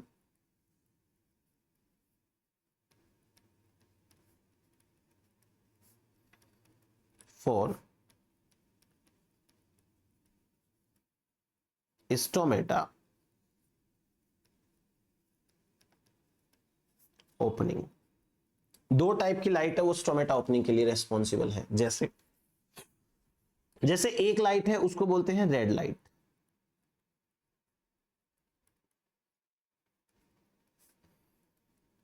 एक लाइट है उसको बोलते हैं blue light. Red light, blue light कैसे रेस्पॉन्सिबल है? आप जरा इस डायग्राम को देखो, इस डायग्राम में मुझे क्लियरली दो पार्ट्स दिखाई दे रहे हैं। दो पार्ट्स कौन से, एक तो रेड लाइट की वजह से जेंथोफिल साइकिल चल रही है, और दूसरा ब्लू लाइट की वजह से ये फोटोट्रोपिन एक्टिवेट हो रहे हैं। फोटोट्रोपिन के एक्टिवेट होने से ये ऑटो इनिबिटरी डोमेन है, ऑटो इनिबिटरी डोमेन हट रहा है तो प्रोटॉन पंप एक्टिवेट हो रहे हैं। ऑल्सो आपको ये पता है कि रेड लाइट जो होती है वह लाइट PS2 एक्सेप्ट करता है, फोटो सिस्टम 2 एक्सेप्ट करता है। Photosystem 2 red light accept करेगा तो रेड लाइट के एक्सेप्ट करने से photosystem 2 non cyclic reaction start करेगा, और नॉन साइक्लिक रिएक्शन चलेगी तो ATP एंड NADPH बनेंगे, ATP एंड NADPH बनेंगे तो शुगर का फॉर्मेशन होगा, डार्क रिएक्शन चलेगी। इसका मतलब जो रेड लाइट है वो दो चीजों के लिए रेस्पॉन्सिबल है, एक तो रेस्पॉन्सिबल है ये जेंथोफिल साइकिल के लिए, एक्स साइकिल, जेंथोफिल साइकिल, और साथ ही साथ जो रेड लाइट है it is also responsible for photosynthesis. Photosynthesis मतलब यहां पर है शुगर फॉर्मेशन, शुगर भी तो चाहिएगी ना, मेलेट भी तो चाहिए। ब्लू लाइट है, this is simply responsible for the opening of proton pump, या एक्टिवेशन लिख लेना भाई, ठीक है, यहां पे एक्टिवेशन लिख लेना, एक्टिवेशन ऑफ प्रोटॉन पंप। तो ब्लू लाइट इसके लिए रेस्पॉन्सिबल है और रेड लाइट इसके लिए रेस्पॉन्सिबल है। दोनों लाइट्स मिलकर काम करती हैं तब जाकर स्टोमेटा की ओपनिंग होती है। क्लियर? अब नेक्स्ट पार्ट समझते हैं। एक केमिकल है DCMU, DCMU,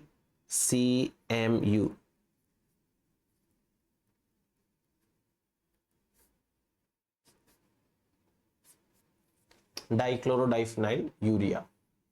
DCMU photosystem 2 का इनिबिटर है ना, तो DCMU क्या करेगा, मान लीजिए कि हमने एक प्लांट लिया,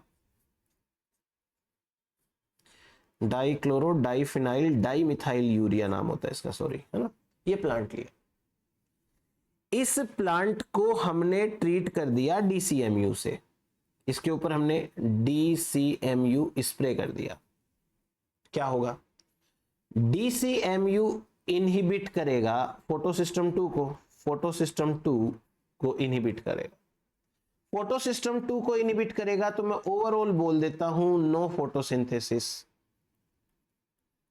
नो फोटोसिंथेसिस, फोटोसिंथेसिस नहीं होगी, फोटोसिंथेसिस नहीं होगी तो शुगर नहीं बनेगी भाई, और तो क्या है, नो शुगर फॉर्मेशन, मैलेट नहीं बनेगा। पर एक चीज बताओ, DCMU डालने से फोटोट्रोपिन्स पे कोई असर पड़ा क्या, नहीं पड़ा ना। जब इस प्लांट को ब्लू लाइट मिलेगी तो ब्लू लाइट मिलने से इसके फोटोट्रोपिन्स तो है वो तो एक्टिवेट होंगे ही होंगे, उसका DCMU से क्या लेना देना, sorry, phototropin 1 and phototropin 2 activate होंगे, ये एक्टिवेट होंगे तो प्रोटॉन पंप एक्टिवेट होंगे।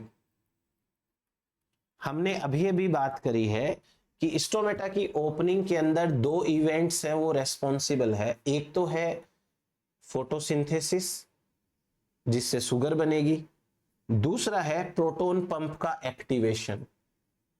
अब ये DCMU दो में से एक चीज को इनहिबिट कर रहा है, इसे कहेंगे partial inhibition of stomatal opening, partial inhibition of stomatal opening, ठीक है, पार्शियल, फुल इनहिबिशन नहीं कर रहा है, दोनों इवेंट को नहीं रोक रहा। लिखो इसके अंदर,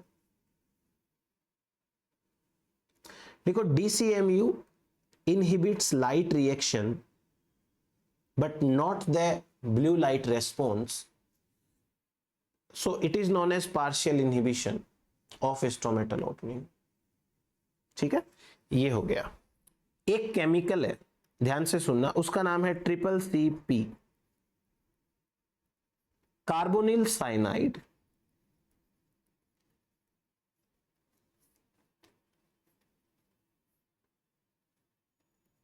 carbonyl cyanide,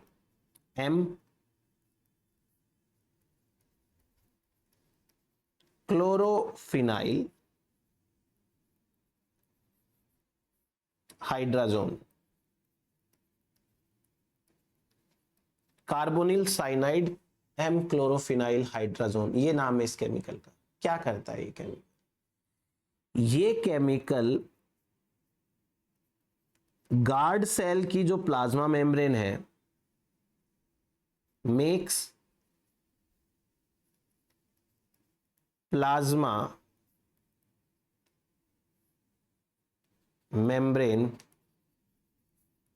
of guard sales leaky.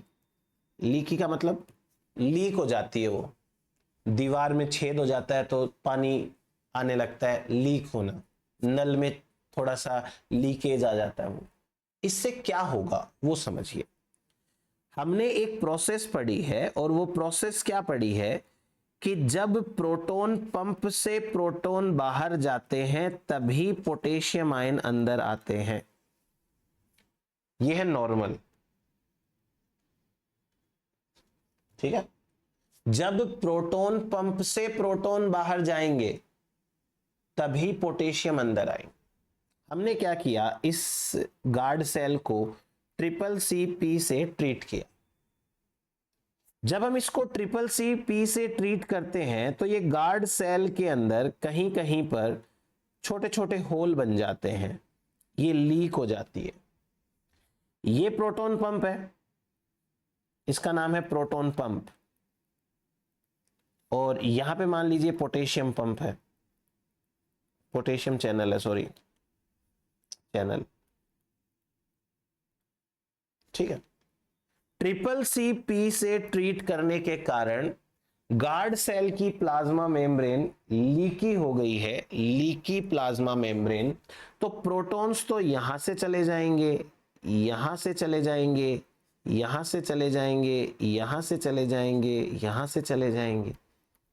Protons तो उन लीकेज में से चले जाएंगे ना,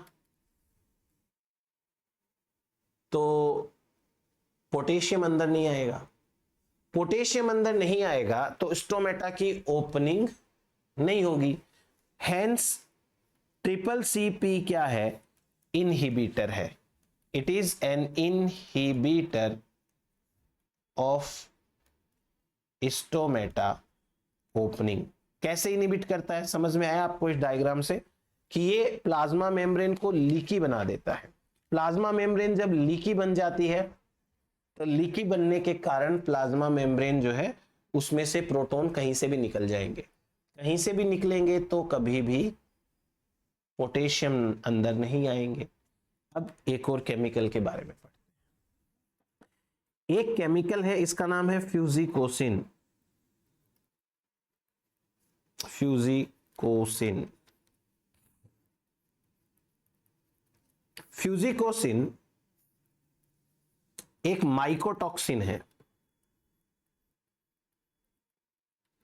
माइकोटॉक्सिन मतलब वे फंजाई से मिलता है। ये माइकोटॉक्सिन फ्रॉम फ्यूजिकोकम, फ्यूजिकोकम एमिगडाली।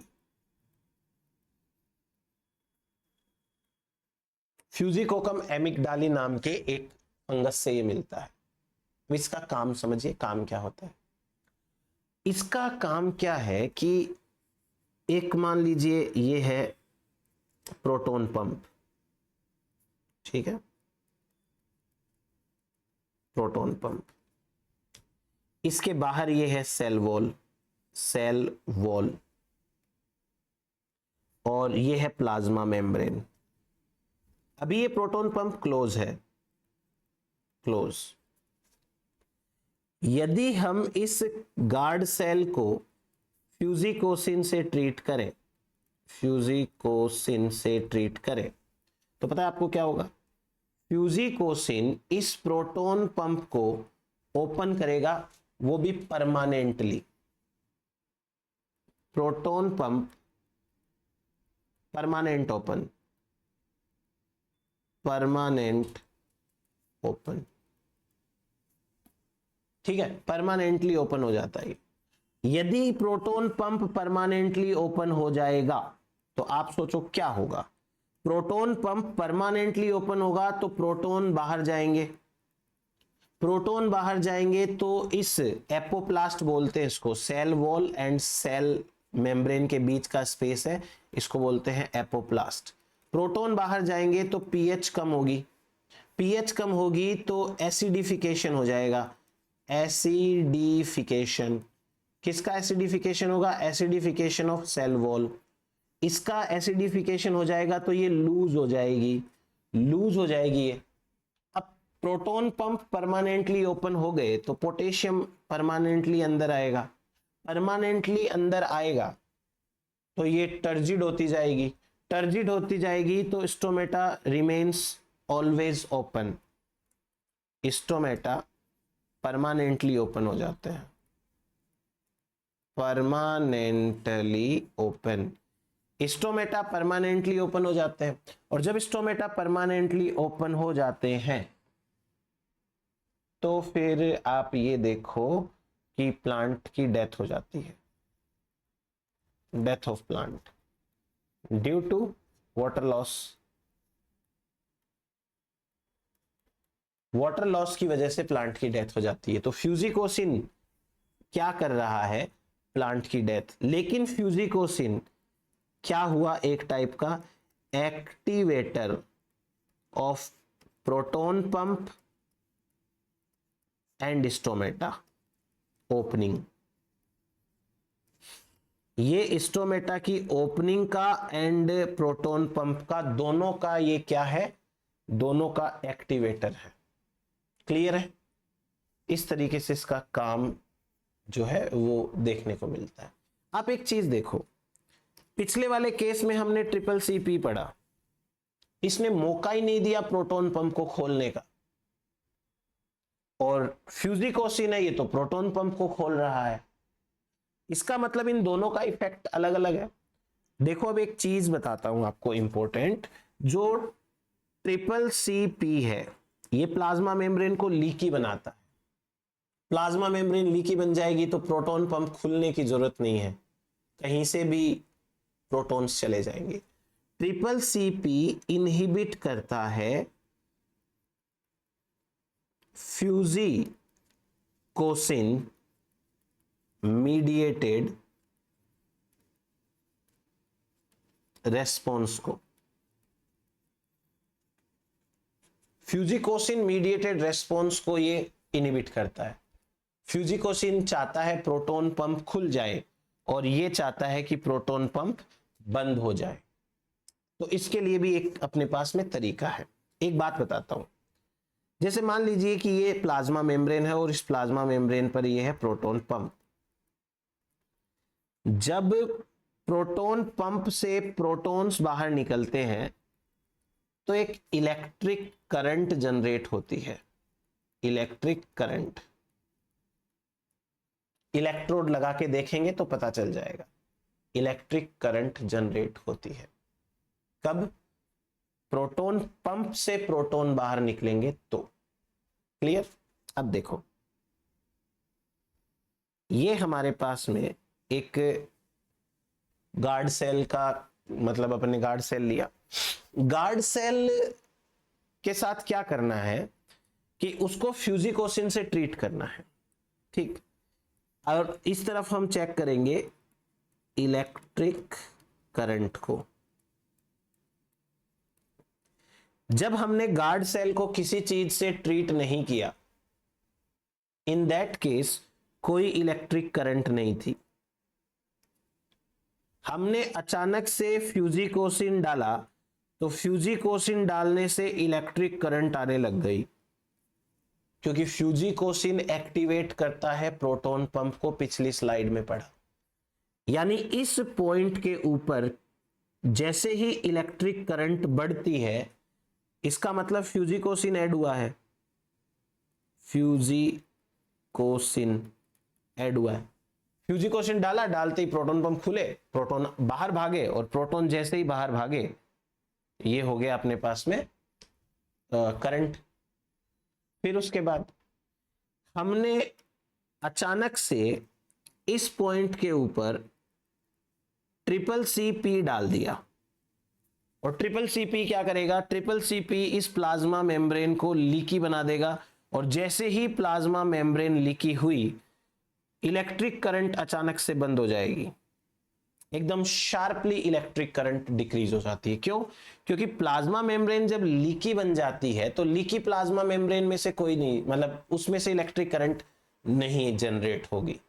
तो ये ग्राफ है वो फ्यूजिकोसिन एंड ट्रिपल सीपी के रिलेशन को दिखाता है। क्लियर है? ये भी आगे बात करते हैं। हम कैसे प्रूव करेंगे कि ब्लू लाइट वास्तव में प्रोटॉन पंप को एक्टिवेट करती है?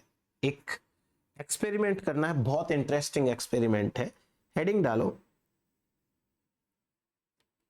Blue light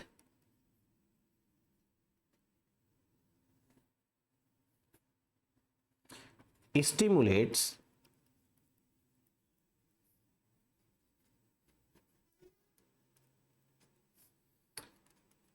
proton pump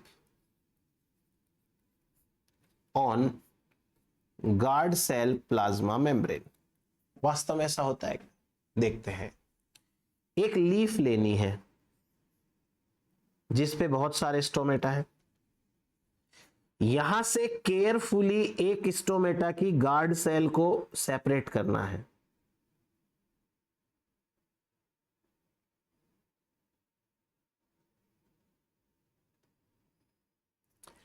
guard cell की जो गार्ड सेल है उसके अंदर दो आपको वॉल्स दिखाई देंगी, एक तो है सेल वॉल और एक मेम्ब्रेन होगी, वॉल नहीं होगी, एक प्लाज्मा मेम्ब्रेन। ठीक है?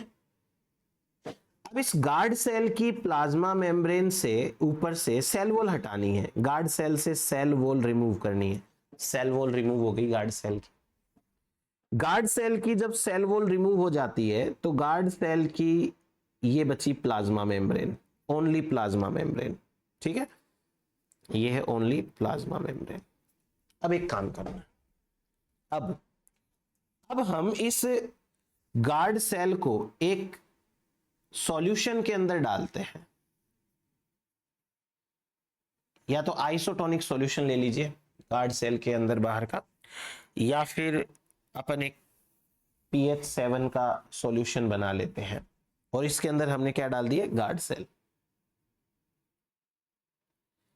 लेट्स सपोज ये जो सॉल्यूशन है इसकी pH है 7। ठीक है? हमने गार्ड सेल के ऊपर अब ब्लू लाइट डाली,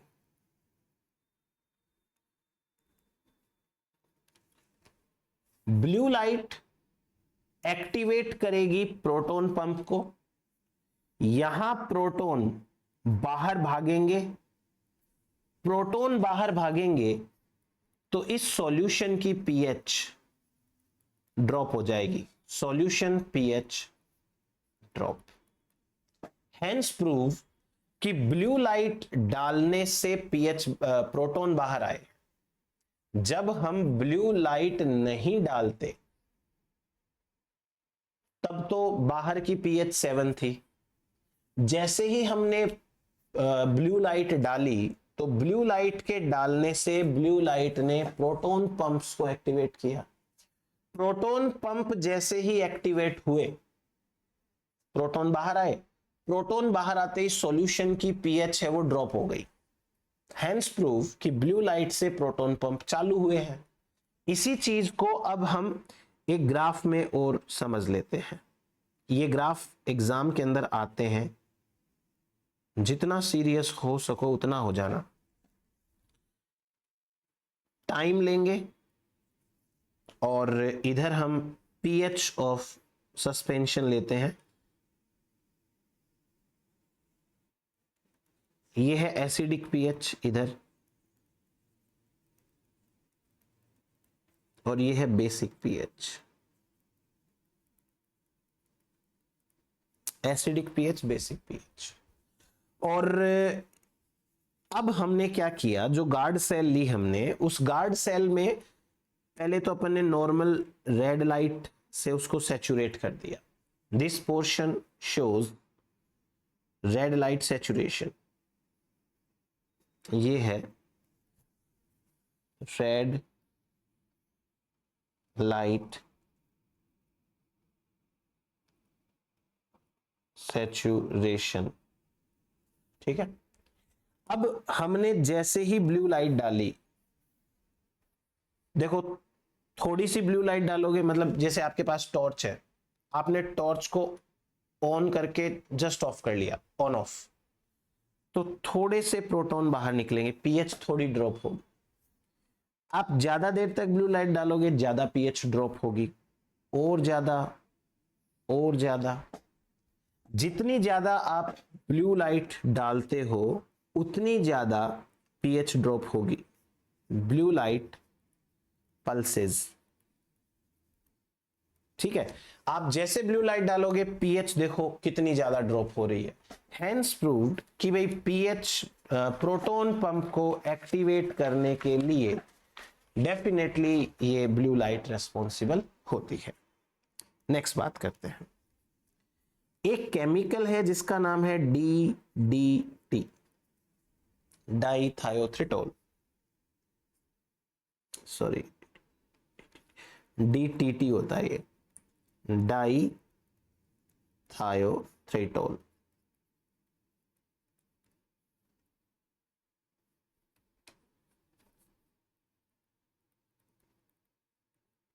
डाइथायोथ्रिटोल एक टाइप का रिड्यूसिंग एजेंट है, रिड्यूसिंग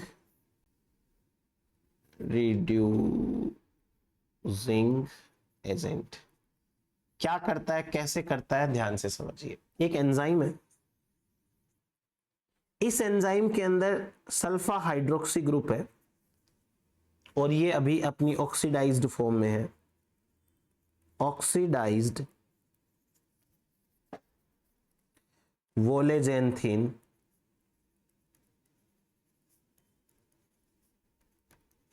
डीऑक्सीडेज।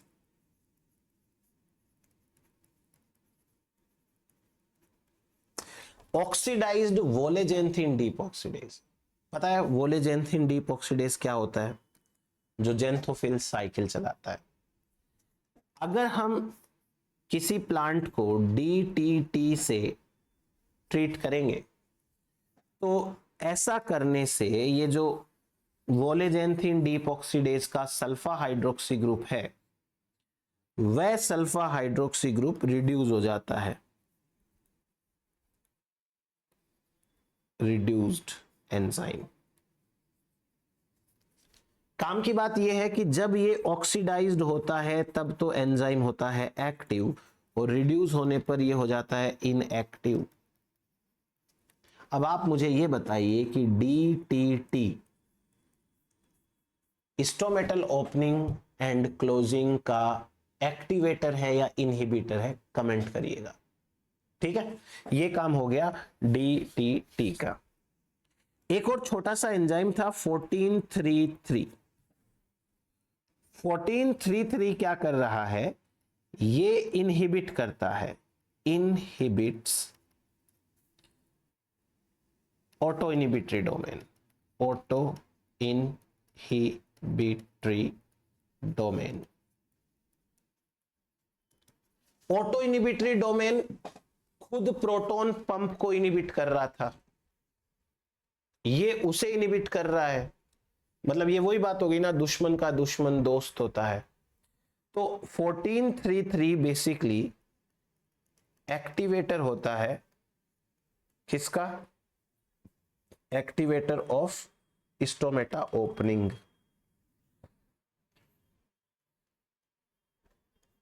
स्टोमेटा ओपनिंग का एक्टिवेटर है ये।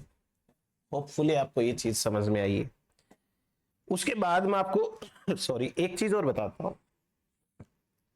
हमने भी पीछे ये पढ़ा है सेशन के अंदर, इसी सेशन में, कि जियाजेंथिन ब्लू लाइट को रिसीव करता है और वो भी जिम्मेदार है फोटोट्रोपिन्स को एक्टिवेट करने में। पढ़ा था ना?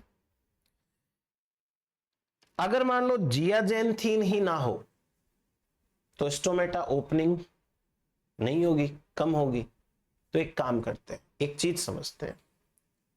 एक प्लांट है, उस प्लांट का नाम है आइस प्लांट। छोटा सा प्लांट है, बट इसका बॉटनिकल नेम देखो, मिजेम्ब्री एंथीमम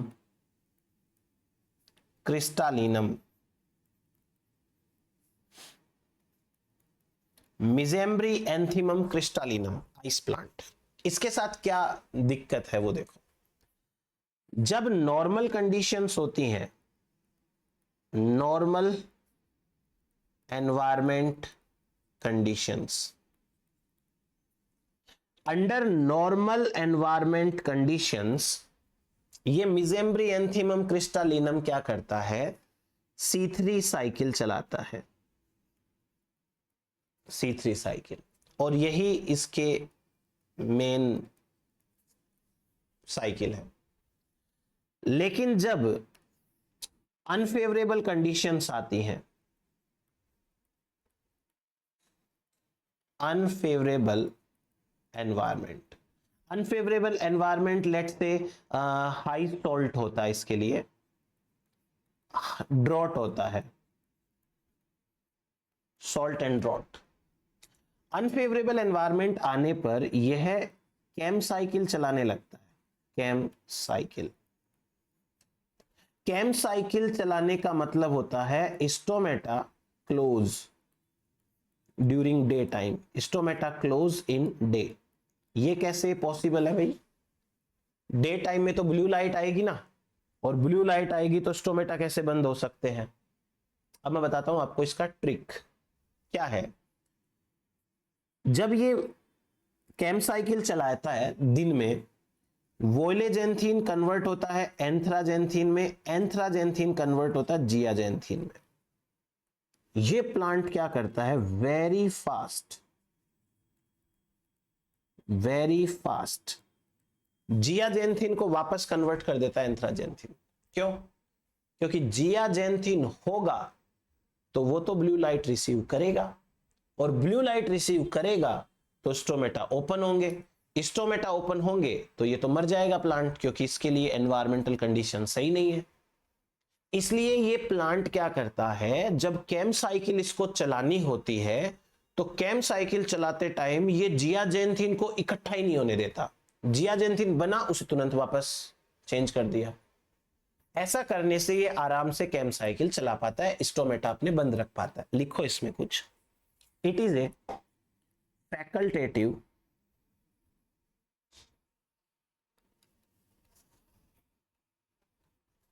cam species, it is a facultative chem species under chem induction, under chem induction it does not accumulate giaxanthin under blue light, so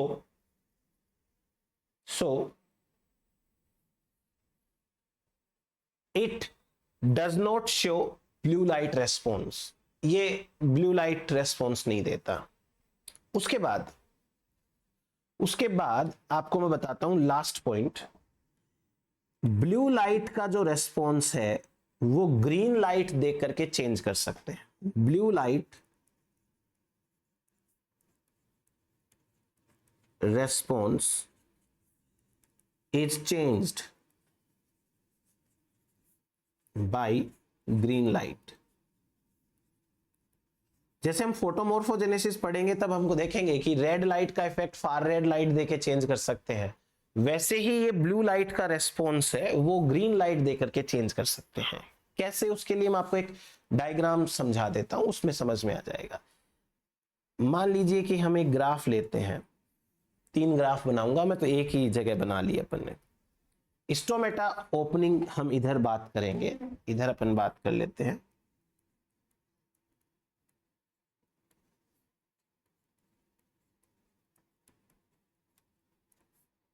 stomata opening की, stomata opening में क्या होता है कि जैसे स्टोमेटा बंद है, राइट, यहां हमने ब्लू लाइट दी, बी का मतलब है ब्लू, ब्लू लाइट देते ही स्टोमेटा खुल गए और टाइम के अनुसार वापस बंद हो जाएंगे। हमने क्या किया, पहले तो ब्लू लाइट दी और ब्लू लाइट के तुरंत बाद ग्रीन लाइट दे दी, ग्रीन लाइट दी तो स्टोमेटा थोड़े से खुलने की कोशिश से कर रहे थे पर वापस बंद हो गए। यदि हम सेम एक्सपेरिमेंट करें, वापस पहले ब्लू लाइट दें, फिर थोड़े स्टोमेटा खुले, इतने में अपन ग्रीन लाइट दे दें, मान लो वापस ब्लू लाइट देते हैं तो वापस स्टोमेटा खुलते हैं, फिर वो टाइम से बंद हो जाएंगे, वो अलग बात है। ऐसे करते करते हम ये एक्सपेरिमेंट कई बार परफॉर्म कर सकते हैं। इसको मैं नीचे बना देता हूं। पहले ब्लू लाइट दी, फिर ग्रीन लाइट दी, फिर वापस ब्लू लाइट दी, स्टोमेटा खुल गए। तो स्टोमेटा की ओपनिंग एंड क्लोजिंग जो है वो ब्लू लाइट से अपन कर सकते हैं, ब्लू लाइट के इफेक्ट को ग्रीन लाइट से रिवर्स कर सकते हैं। आप लिखिए इसके अंदर, लिखो the blue light stimulated, the blue light stimulated opening of stomata is abolished by green light in the range of 500 to 600 nanometer, 500 to 600 nanometer. The blue light response is suppressed. The blue light response is suppressed when guard cells are stimulated. Guard cells are stimulated simultaneously with blue and green light. तो ये हुआ हमारे पास में stomata की opening closing सारा का सारा। अब आप लोग पढ़ नहीं रहे हो वो अलग बात है, तो आप थोड़ा सीरियस होकर के स्टडी स्टार्ट करिए। Thank you so much.